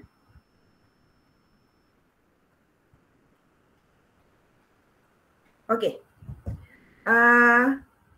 Jadi saya dah tentukan. Saya nak buat apa sebenarnya? Okey. Seterusnya, bina tugasan atau item. Saya dah tahu apa nak taksir. Apa kaedah? Saya kenalah bina tugasannya. Kan, item ujian yang nak perlukan supaya murid menunjukkan pengetahuan dan kemahiran yang dipelajari. Dia kena boleh bentuk ayat gramatis, dia boleh buat dengan secara rasional dan menentukan pendapat secara rasional dan juga ada santunnya. So saya kena bina tugasan yang ada 3 benda ni. Okey? Dan seterusnya yang ketiga, tentukan apa yang nak dijadikan sebagai evidence. Setakat dengar je, tak ada bukti tak boleh. So saya kena ada instrumennya lah untuk tengok supaya kita dapat tu semua adil. Berkata, ni boleh, ini tak boleh. Apa evidennya? Setakat boleh, tak boleh. Okay, kena ada evidennya. So saya kena rancang evidence, kena bina evidence tu. Dan akhir sekali, kena bekalkan sumber pelajaran yang tepat. Macam saya kata tadi, murid boleh kritis dan kreatif, tapi kalau bahan tak cukup, mereka takkan dapat dengan baiklah menghasilkannya. So kena ada bahan yang mencukupi. Okey, apa tugasannya? Okay, masih lagi SKSP yang sama. Berdasarkan pada maklumat saya di atas, berikan jawapan pada kenyataan di atas. Okey, di sini saya tak minta cikgu-cikgu jawab, saya dah tolong jawabkan. Okey, sebab ini kelas saya. Okey, saya bagi contoh lah ya. Okey, next. Okey. Soalan pertama tadi, tentukan apa nak ditaksir. So yang saya nak taksirlah keupayaan murid bertukar pandangan secara rasional dengan ayat yang gramatis dan bahasa yang santun. Ini yang saya nak taksir. Okey. Dan kemudian apa kaedahnya? Saya ada dua-dua. Sebab sebaik-baiknya dalam pentaksiran, dia kena lebih daripada 1. Okey, kena pelbagai. So sebab 2, lisan dan pemerhatian. So, kena bina tugasan atau item ujian yang memerlukan murid menunjukkan pengetahuan dan kemahiran pelajari. So apa dia? Apa tugasan saya bagi? Ini dia situasinya. Anda dan rakan anda berbeza pendapat tentang tempat lawatan bagi Persatuan Bahasa Melayu Sekolah. Bagaimana anda dapat yakinkan rakan anda untuk bersetuju dengan cadangan anda dengan menggunakan ayat yang gramatis dan bahasa yang santun? Saya tinggal 1 secara rasional. Tinggal ya. Tapi tak apa. Di sini kita nampak dah apa yang saya nak. So apa yang mereka nak lahirkan supaya kita nampak ayat gramatis dan bahasa yang santun ialah bagaimana dia nak yakinkan kawan dia setuju dengan cadangan dia. Okey, itu tugasan saya bagi. Tentukan apa yang nak dijadikan sebagai evidence. So apa yang saya buat? Saya guna senarai semak dan juga rubrik. Okey, saya bagi 2 benda lah. Kemudian sumber pelajaran saya bagi dia mereka brosur, keratan akhbar, ada ulasan di booking.com, buku teks, rakaman video, TikTok, macam-macam lah cikgu boleh tambah. Okey, so itu adalah pentaksiran. So pentaksiran ada 4 benda yang kita kena sediakan. Cikgu kena rancang pentaksiran tu tadi Okey. Baik. Setakat ni ada persoalan?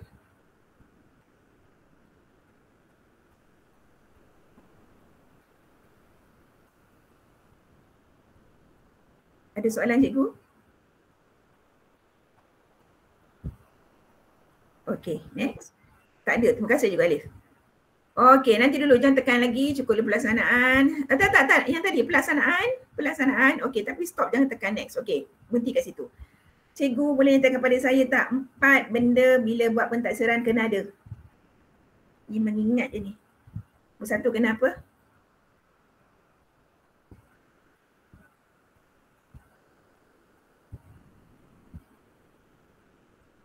Lupa dah.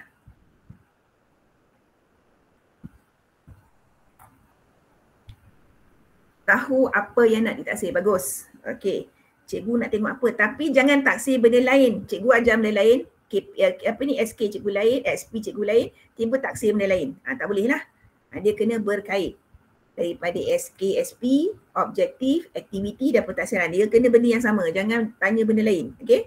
Baik, kena ada tahu apa yang ditaksir. Yang kedua, selain pentaksir ada dia punya anak dia.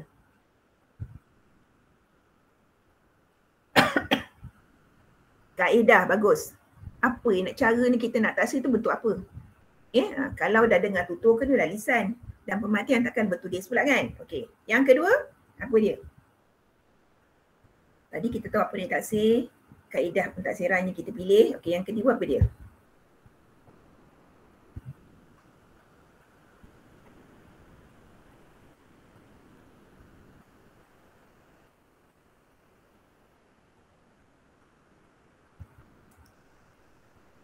Cikgu, jangan minum banyak semut, cikgu lupa dah ni.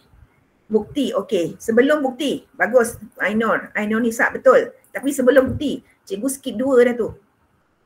Instrumen, sebelum tu ada lagi satu. Cikgu Aisyah, lagi satu sebelum tu. Sebelum bina instrumen tu.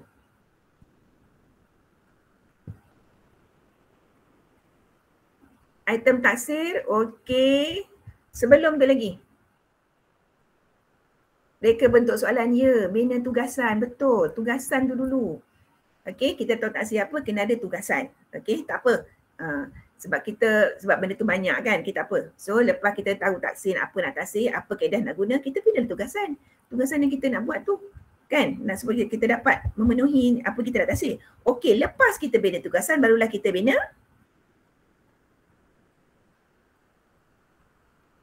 yang tadi dah disebut terlebih awal tadi. Apa dia?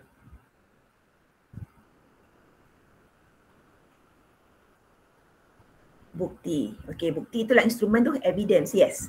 Instrumen lah. Okey, dan terakhir, 1, 2, 3 dah. Yang terakhir apa dia? 4.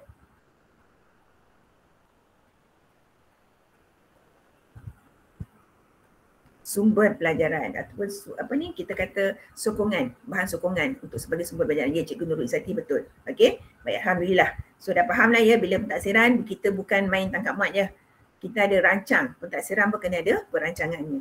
Okey, next. Tadi kita dah habis dah perancangan Kita ingat bila dalam PDP, KBAT dan PDP kita ada 3. Yang pertama tadi kita ada perancangan, yang kedua pelaksanaan. So, pelaksanaan, okey, next. Kita ada 5 perkara tentang pelaksanaan. Tekan lagi satu. Dia ada 5. Okey. Yang pertama, persekitaran yang kondusif. Nanti saya jelaskan. Penglibatan murid yang aktif, penyoalan yang menggalakkan kemahiran berfikir. Lepas dah teknik penyoalan, ada pula alatnya, dan terakhir sekali pentaksiran.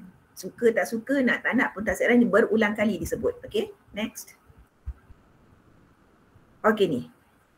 Penglibatan murid secara aktif, yang pertama ya, persekitaran kondusif. Dia ada 3 perkara pula bila kondusif tu, seronok, susun aturnya, murid disusun atur dengan baik, dan perlakuan dan komunikasi murid diawasi. Inilah guru sebagai pengawal. Okey. PDP kita kawal proses pembelajarannya, murid kita susun atur dan juga perlakuan dan komunikasi murid diawasi. Okey. Walaupun berapa murid kita dalam kelas, kita kena awasi mereka lah. Okey, yang kedua, persekitaran dah, penglibatan murid pula. Tunjuk ajar konsep dan kemahiran. Sebagai guru, kita kena buat tunjuk ajar. Peranan kita kena tunjuk ajar. Tunjuk ajar apa? Mungkin konsep, mungkin pengetahuan, mungkin kemahiran. Terpulanglah pada subjek. Okey. Dan kemudian memandu murid buat keputusan dan memandu murid gunakan sumber. Kita bukan buat keputusan bagi mereka, kita pandu dia untuk buat keputusan. Dan kita pandu dia macam mana nak dapatkan sumber-sumber lain. Okay, dan juga gabung jalin dengan kemahiran tajuk mata pelajaran lain. Dan yang ketiga, gunakanlah teknik penyoalan. Saya nak perkenalkanlah, cuma saya tak dapat kongsi kat sini. Kalau cikgu-cikgu dapat explore ya, Ryan Tinkersky. Saya suka guna. Ryan Tinkersky, R-Y-A-N, Ryan Tinkersky. Dia ada 20. Setakat ni tahulah 20. Okey, kalau ada lagi saya tak tahu pula. Setakat ni saya guna 20 pun tak boleh guna dah. Okey, itu Ryan Tinkersky, teknik penyoalannya kita boleh gunalah. Okey, cara macam tadilah. Apakah yang bukan KBAT? Bukan, not. Itu adalah salah satu saya ambil daripada Ryan Tinkersky lah ya. Okey, so teknik penyoalan ni merangsang komunikasi dan kolaboratif. Okey, bila kita soal, kita merangsang ke arah itu, kita rangsang mereka untuk kritis dan kreatif. Teknik penilaian juga sepatutnya menjurus kepada murid buat keputusan. Kita jangan bagi keputusan, kita merangsang mereka ke arah kebaikan itu melalui soalan kita. Teknik penilaian juga merangsang untuk mereka untuk memimpin, kemukakan soalan tentang isi pelajaran dan pembelajaran kendiri. Ni teknik soalan kita ni sepatutnya kita boleh capai kebanyakan daripada ini. Nak buat semua sekali satu soalan dapat semua payahlah kan. Tapi kita pelbagailah. Okay, alright. Next. Saya bagi contoh, kita ada 3 tadi kan. Ada banyak pula tu anak-anak dia. Saya bagi contoh tentang menyusun atur kedudukan murid. Okey, tahun 5 Oyen, okey saya bujuh je lah nama kelas 5 Oyen sampai tu kucing, Oyen saja. Mempunyai 25 orang murid dengan pelbagai tahap keupayaan. Kedudukan mereka disusun seperti dalam gambar rajah di bawah. Jika anda guru kelas tersebut, bagaimana anda susun atur kedudukan murid anda dan mengapa? Sila nyatakan.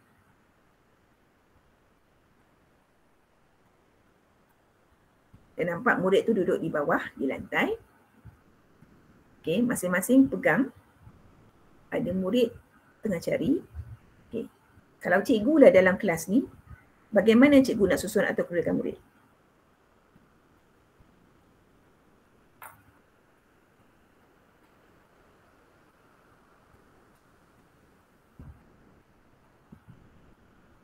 Saya tengok orang yang sama yang respon saya ni. Ada orang lain. Terima kasih bagi yang respon ya. Ada orang lain lagi ke?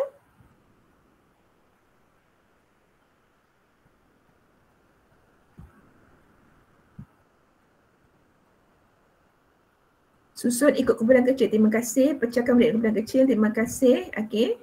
Satu kumpulan dan pelbagai tahap. Terima kasih. Bagus. Kenapa cikgu nak susun ikut kumpulan kecil dan pelbagai tahap cikgu?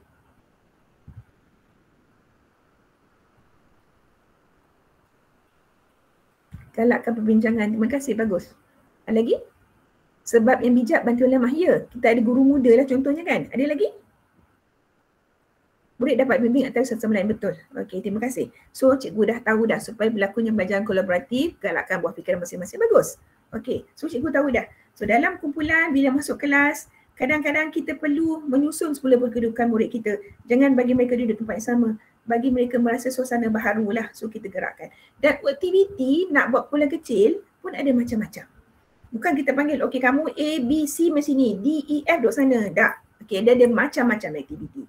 Okey, antaranya cikgu boleh bagi contohnya lah kan. Cikgu bagi murid ni ambil warna. Cikgu dah tentukan warna buku tau.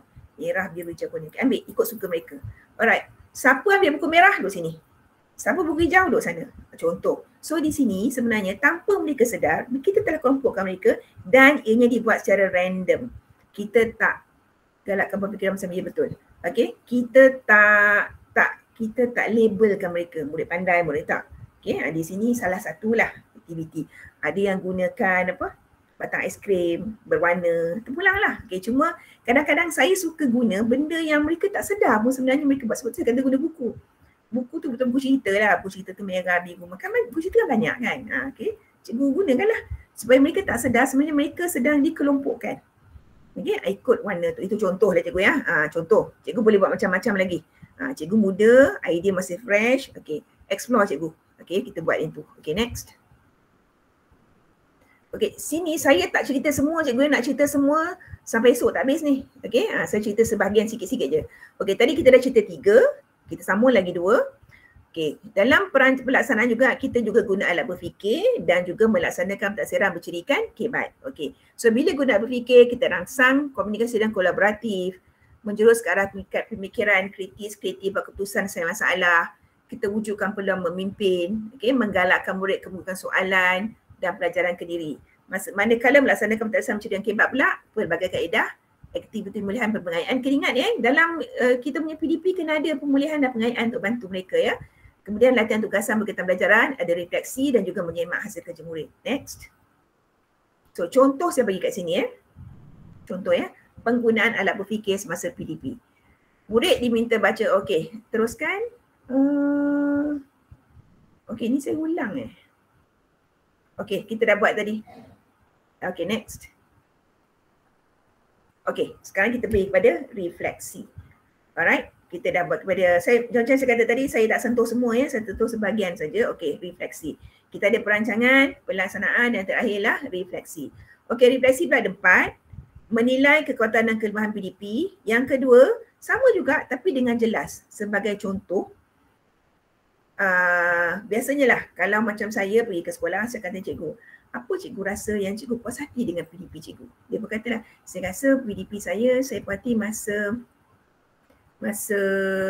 murid buat aktiviti berkumpulan, dia katalah. Okey, itu setakat menilai kekuatan dan kelemahan PDP. Tapi bila menilai dengan jelas, dia tanya, apa maksud cikgu dalam aktiviti? Dia katalah, murid saya dia boleh menyatakan pendapat dia dalam kumpulan dengan yakin. Tu nampak tak? Bila nyatakan dengan jelas. Yang tadi hanya dia tahu aktiviti mana, tapi bila dengan jelas yang bagaimana pula. Okey. So yang ketiga, mengenal pasti tindakan susulan untuk penambahbaikan. Okey, bila saya tanya pula, apa pula yang cikgu rasa cikgu boleh tambah baik? Saya rasa yang kat sini, kelemahan saya tadi tu dia katalah, murid saya dia tak bercampur antara kumpulan dengan kumpulan lain. So kalau cikgu tambah baik, di situlah dia pula kata dia nak buat apa. Okey. Dan seterusnya memperhatikan amalan refleksi. Refleksi ni penting cikgu ya. Saya dengar tadi daripada Pendekati Beza tadi disebut sebagai refleksi. Ustaz Dr. Yati pun disebut pasal refleksi. So refleksi ni sangat penting. Dia macam muhasabah tu ya. Muhasabah diri. Kita tengok pencapaian budak kita dan kita tengok kita pula macam mana ya. Okay, next. Okay, ini daripada aktiviti tadi ya. Cikgu Siti agihkan murid kepada 5 kumpulan. Setiap murid diberi lembaran kerja yang sama. Mereka diminta mencari maklumat di stesen yang disediakan. Keadaan kelas agak kelam kabut kerana semua murid berlari dari stesen ke stesen untuk dapatkan maklumat sebab masa tu singkat. Semasa sesi perbincangan, semua murid dan kumpulan sama ni, mendapat hasil berbeza dan masing-masing mengatakan jawapan mereka paling tepat hingga berlaku sedikit ketegangan. Tugasan? Next. Jika cikgu adalah cikgu Siti, apa perasaan cikgu selepas PDP? Dan apa refleksi cikgu? Boleh kongsikan?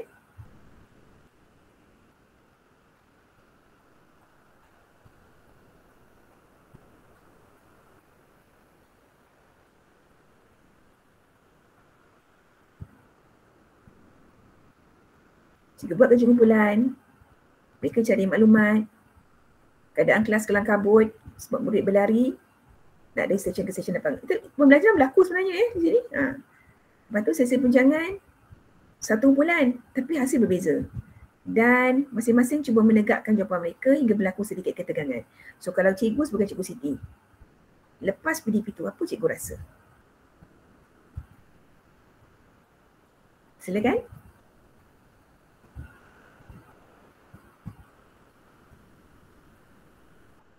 Kecewa, terima kasih Cikgu Syazli. Okey, itu kita tak nafikan. Ada lagi? Kalau kelas kurang baik menyebabkan perkara itu berlaku, okey, Cikgu Intan dah terus kepada dia kena pastilah. Okey, apa kelemahannya? Ya, siapa tadi yang kat tangan?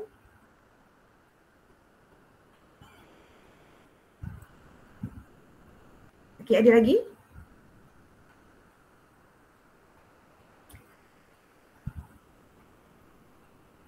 Perkara ini tak mustahil berlaku cikgu ya.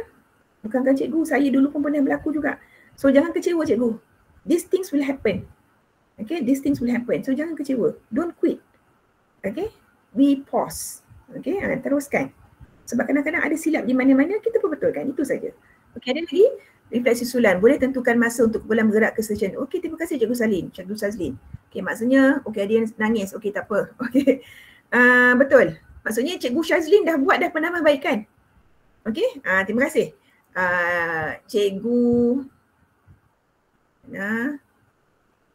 Cikgu Syazlin mula-mula kata sedih. Okey, tak apa.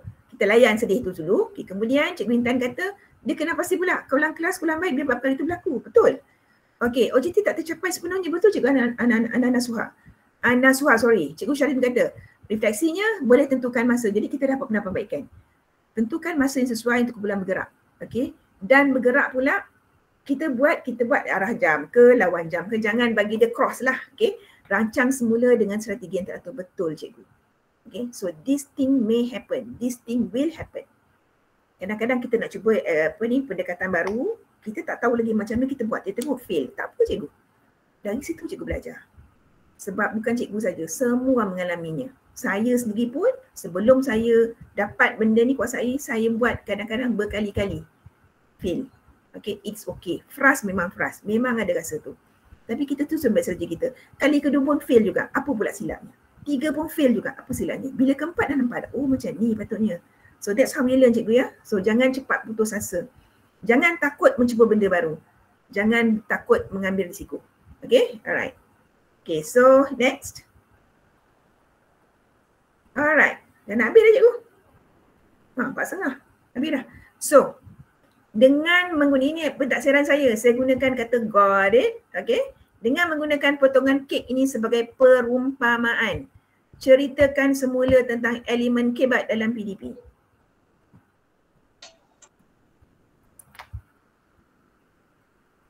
Bila kita nak buat kek, mesti ada apa?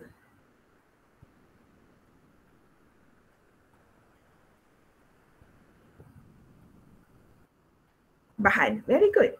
Cikgu kena rancang idea dia. Ya, kita kaitkan bahan tu dengan idea. Kan? Okey, kita ada bahan. Resipi, very good. Tujuan, yes. Alat, bagus. Lagi. Minat, yes. Ada lagi?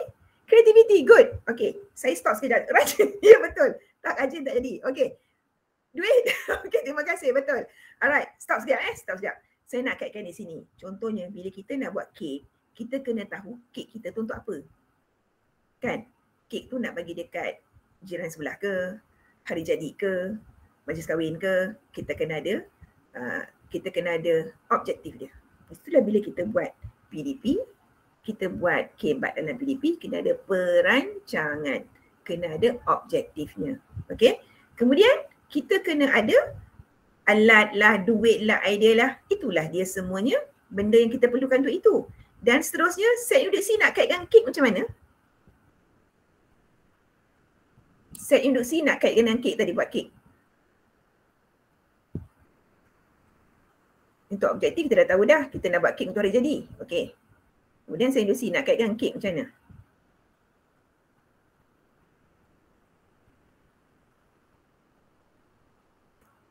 Hiasan, okey. Prepare bahan, good. Ada lagi? Berlakon. Berlakon jadi chef. Okey, ada lagi? Langkah awal penting. Okey, terima kasih. Good. Alright, ada lagi tak? Okey. Saya kaitkan di sini bila kita buat kek, ada setengah kek, kek tu apa? Ada setengah kek, ada bahan-bahan dia kita kena perap. Betul tak?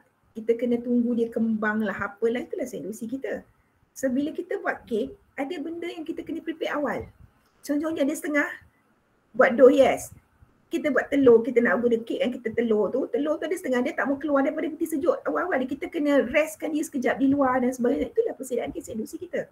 Okey, sekarang pelaksanaan pula. Kita ada perancangan, kita pelaksanaan pula. Apa yang kita ada bila kita buat kek? Kena ada satu tadi, ada sebut minat. Ya, tapi masalahnya bila jadi cikgu, minat tak minat, kita kena hadap cikgu. Okey, terus terang cakap, saya pada mulanya guru bukanlah pilihan utama saya. Saya tak minat jadi cikgu sebenarnya. Tetapi bila dah masuk dalam, kaki dah masuk kedua-dua belah ke dalam bidang ini, saya mengajak, ya Cikgu Aisyah silakan, ada soalan?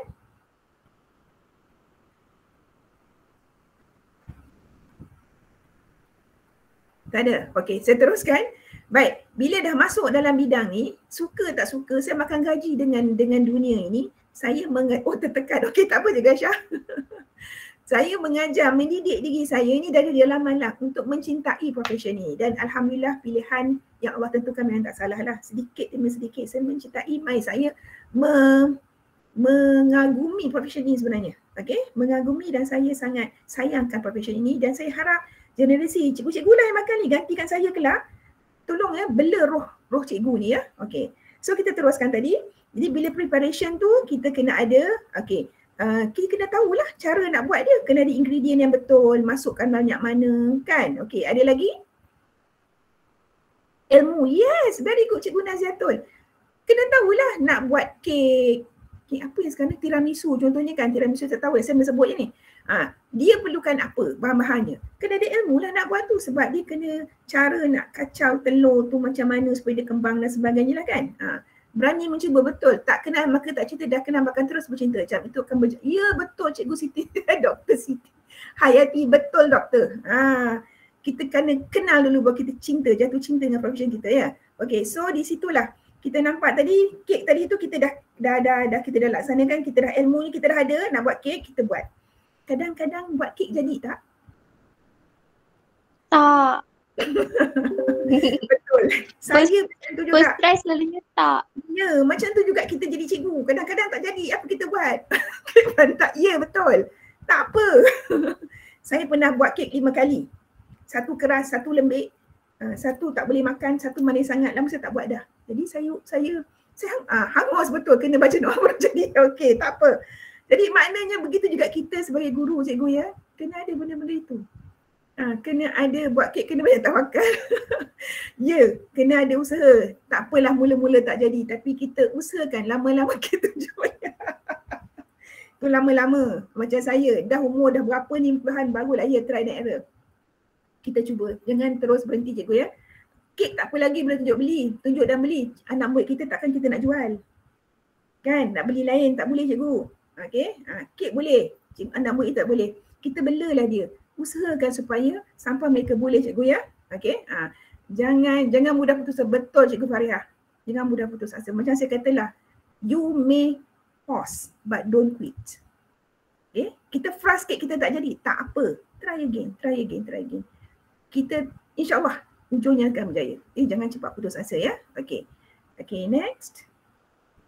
Oh sorry, refleksi tadi tu telah tentang K tadi ya. Okay. So ini dia definisi K-BAT daripada BPK. Cikgu kena kenal lah siapa BPK, siapa BPSA, siapa lembaga peperiksaan, kena tahulah benda orang-orang atasan di KPM ni ya. Ni kata BPK pada 10 tahun lalu.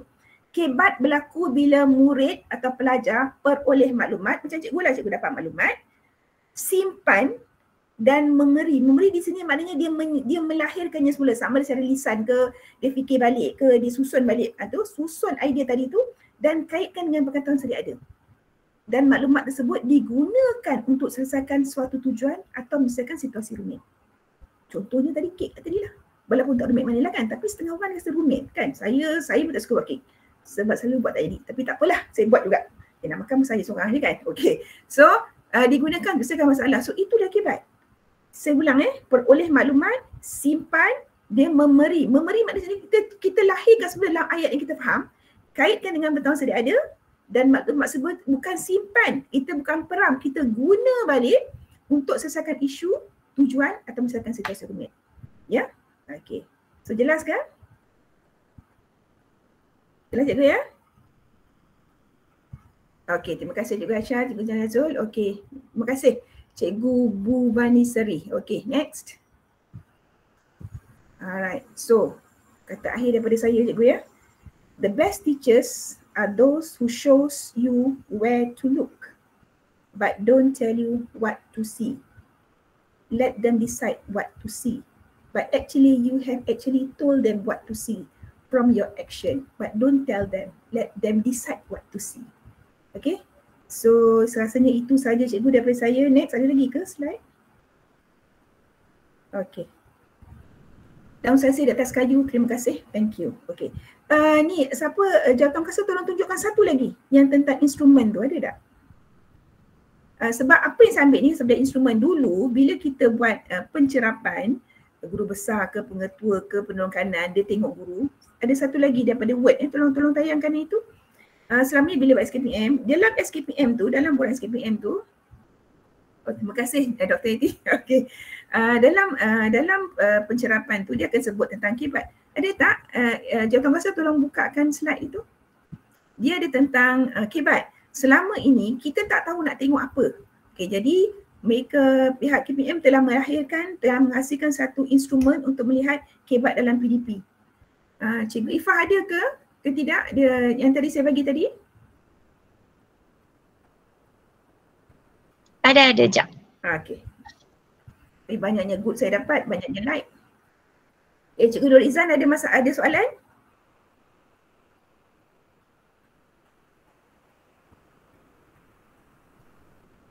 Cikgu Nur Izan ada soalan ke?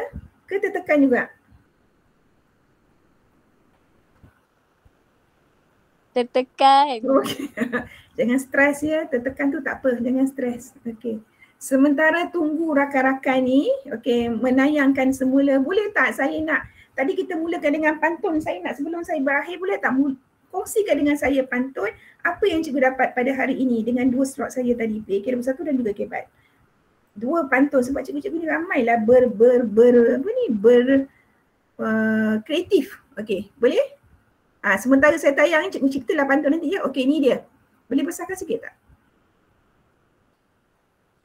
Okey, ini instrumennya ya. Tunjuk ke bawah. Ke bawah. Okey. Tujuan dia menilai tahap pembudayaan KBAT dalam PDP oleh guru. Sebab dia ada 2 orang, satu guru, satu murid. Dia sebenarnya ada 4 orang. Untuk pemimpin, untuk core curriculum, untuk guru dan yang kedua untuk murid. Okey, jadi saya tunjukkan untuk guru dulu. Okey, aspek dia cerap macam tadi saya tunjuk tadi, perancangan, pelaksanaan dan refleksi. Next. Okey, yang ini maklumat dia lah, kalau dapat below 40% maknanya tak penuhi tahap minimum penuhian KBAT. 41 to 50% telah mencapai tahap minimum. 51 to 60 tahap sederhana. 61 to 80 tahap baik. 81 to 100 cemerlang.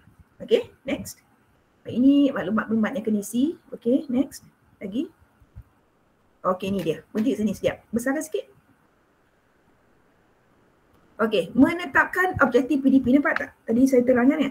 Tapi dia lebih eksplisit sini lah. Kena jelas, eksplisit, ikut pelbagai tahap keupayaan, mengikut peruntukan masa dan memperhati ketetapan. Seandainya cikgu dapat 1 saja, maknanya cikgu kurang kemampuan merancang objektif PDP berceria dengan KBAT. Kemudian kalau asas guru merancang objektif PDP berceria dengan KBAT bagi sekurangnya 1 daripada 4 yang dibagi tu. Kalau 3, 2 daripada 4 tu, kalau dapat 4, 3 daripada 4 yang dibagi tu eksplisit, ikut tahap tahap keupayaan, dan kalau 5 keempat-empatnya cikgu penuhi.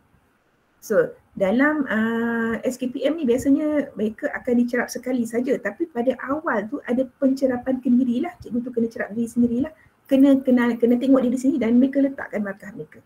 So di sini inilah alat digunakan. Boleh teruskan lagi ke bawah? Ini antaranya lah. Okay, merancang aktiviti pembelajaran bersama murid. Ini antara yang saya terangkan tadi, saya terangkan yang bahagian kiri saja. Saya tak terangkan kepada skor. Okay, so untuk cikgu dapatkan, cikgu tinggal nilai lah tahap benda cikgu ya. Teruskan lagi ke bawah.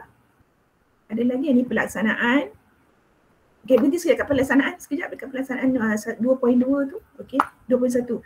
Menjadikan persekitaran PDP yang kondusif. Ya, okay.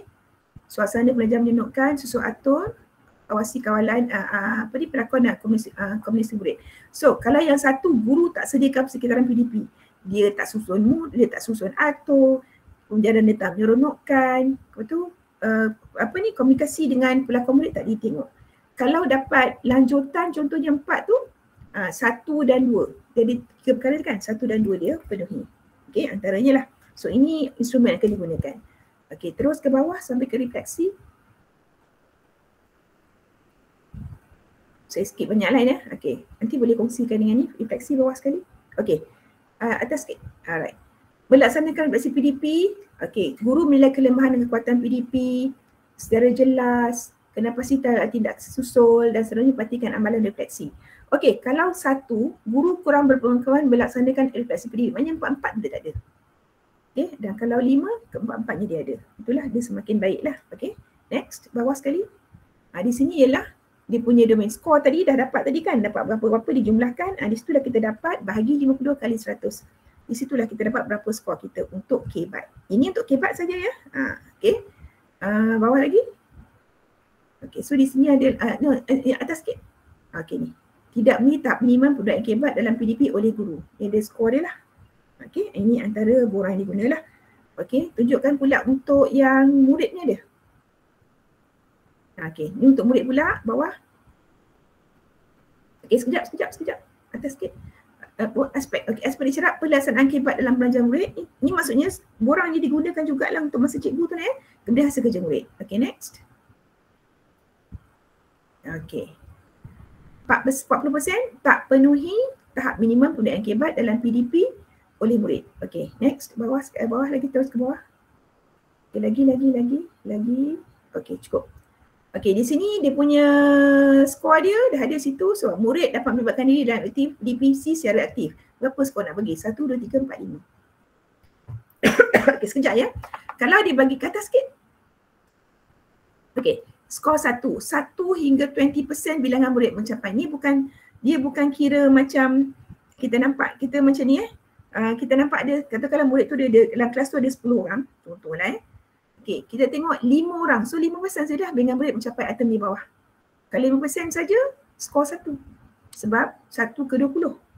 Kan? Okey, kalau dapat skor 4, dia maksudnya budak dia dalam 8 orang. Kalau 10 orang lah 8 orang telah mencapai item di bawah. Di bawah ni, okey. So dia dapatlah skor 4. Macam itulah dia kira keseluruhan murid. Bukan dia kira satu-satu individu budak ya. Okey. Baik, ada lagi bawah? Okey, tu dia punya skor jumlah dia atau dia bagi 70 lah. Okey.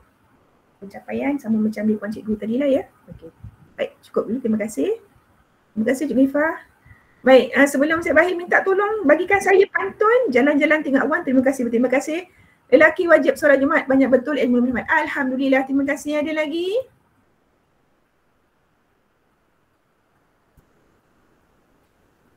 Dua lagi pantun?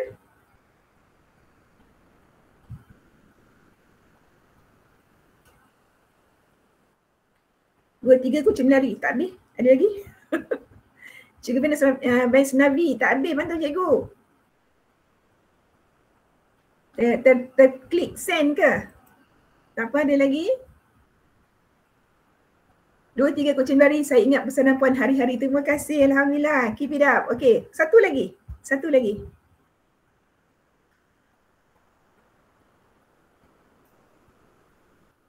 Lumrah manusia sering bertamu, terima kasih puan atas ilmu. Sama-sama juga, okey. Muka monyok jatuh sampan, kena seronok jumpa puan. Siapa seronok jumpa cikgu, okey. Ada, saya ni ketawa je hari ni. Baik, terima kasih semua. Salah silap, saya mohon maaf. Dan saya seronok. Lagi mandi pagi dekat pergi sebelum kita berjumpa lagi. Amin, mudah-mudahan. Okey, saya seronok berjumpa dengan cikgu. Dan kami di PPD, di sekolah mengalu-alukan kedatangan guru-guru baharu ni. Kami perlukan idea-idea fresh daripada cikgu-cikgu. Dan macam saya katakan tadi cikgu ya, janganlah pohon berangan tempat bertemu giranya rasa saya nak dara. Tak habis lagi Cikgu Haris, saya minta 2. Cikgu nak bagi 4. Okey, tak apa 4 kerat. Terima kasih. Terima kasih. Jangan matikanlah. Ya, Cikgu Nobis bimbang betul. Memang bimbingan akan terus berlaku. Cuma cikgu jangan daripada dalam tu kena ada cikgu. Macam saya kata, saya dulu tak minat jadi cikgu. Tapi sampai bila? Saya dah makan gaji dengan profession ini. Nak tak nak, kita kena, jangan terlalu berharap pada orang. Kita minta bantuan boleh, tapi jangan, kalau orang tak bagi, kita tak buat, tak boleh. Okay, dan kalau kita penat, macam buat kek, kadang bantat, kadang hangus, tak apa. Okay, cuma jangan tunjuk budak kita tak boleh jual cikgu ya. Okay, mudah-mudahan apa kita buat hari ni, lepas tu nanti ada doa mereka cikgu, besar rahmatnya esok. Okay, mereka doa kita, Alhamdulillah. So buatlah macam tu cikgu ya. Ya, dia angkat tangan dia, silakan cikgu. Siapa yang nak bertanya soalan? Oh, saya baca balik pantun Cikgu Haris. Pohon berangan tempat bertemu, giranya rasa saya nak dara. Baliklah Tuhan membawa ilmu, binalah bangsa bangunkan dara. Alhamdulillah, naik belum rumah saya. Okey, Alhamdulillah cikgu. Besar maknanya tu. So bila cikgu ke sekolah cikgu ya, berilah dan bantulah apa yang ya, mantap Cikgu Haris. Berilah dan bantulah apa yang boleh cikgu ya. Okey, kita ingat tujuan kita, macam kata Nick tadi tu. Satu lagi saya tertarik kata-kata dia. Be angry of what we don't have, but be thankful of what we have. Banyak yang Tuhan bagi kat kita. Jangan dibelik benda yang tak ada. Okay, itu banyak dah kita bagi. Atas kepala ada kutu, terima kasih tolong bantu. Okay, terima kasih. Jangan harap kita tak ada kutu lah ya. Okay, baik. Sekian cikgu. Saya mohon maaf kalau gurau saya ada pagi-pagi jumpa hantu. Rupanya pergi ke tempat. Yalah, begitulah. Baik. Ya, ada. Ya, saya Cikgu Syazli. Saya ada dengar tadi yang puan kongsikan yang teknik questioning untuk kebat tu. Ryan something. Macam mana actually? Ryan. Okey, sekejap Nas. Saya cuba boleh tak saya tulis kat sini. Saya tulis kat chat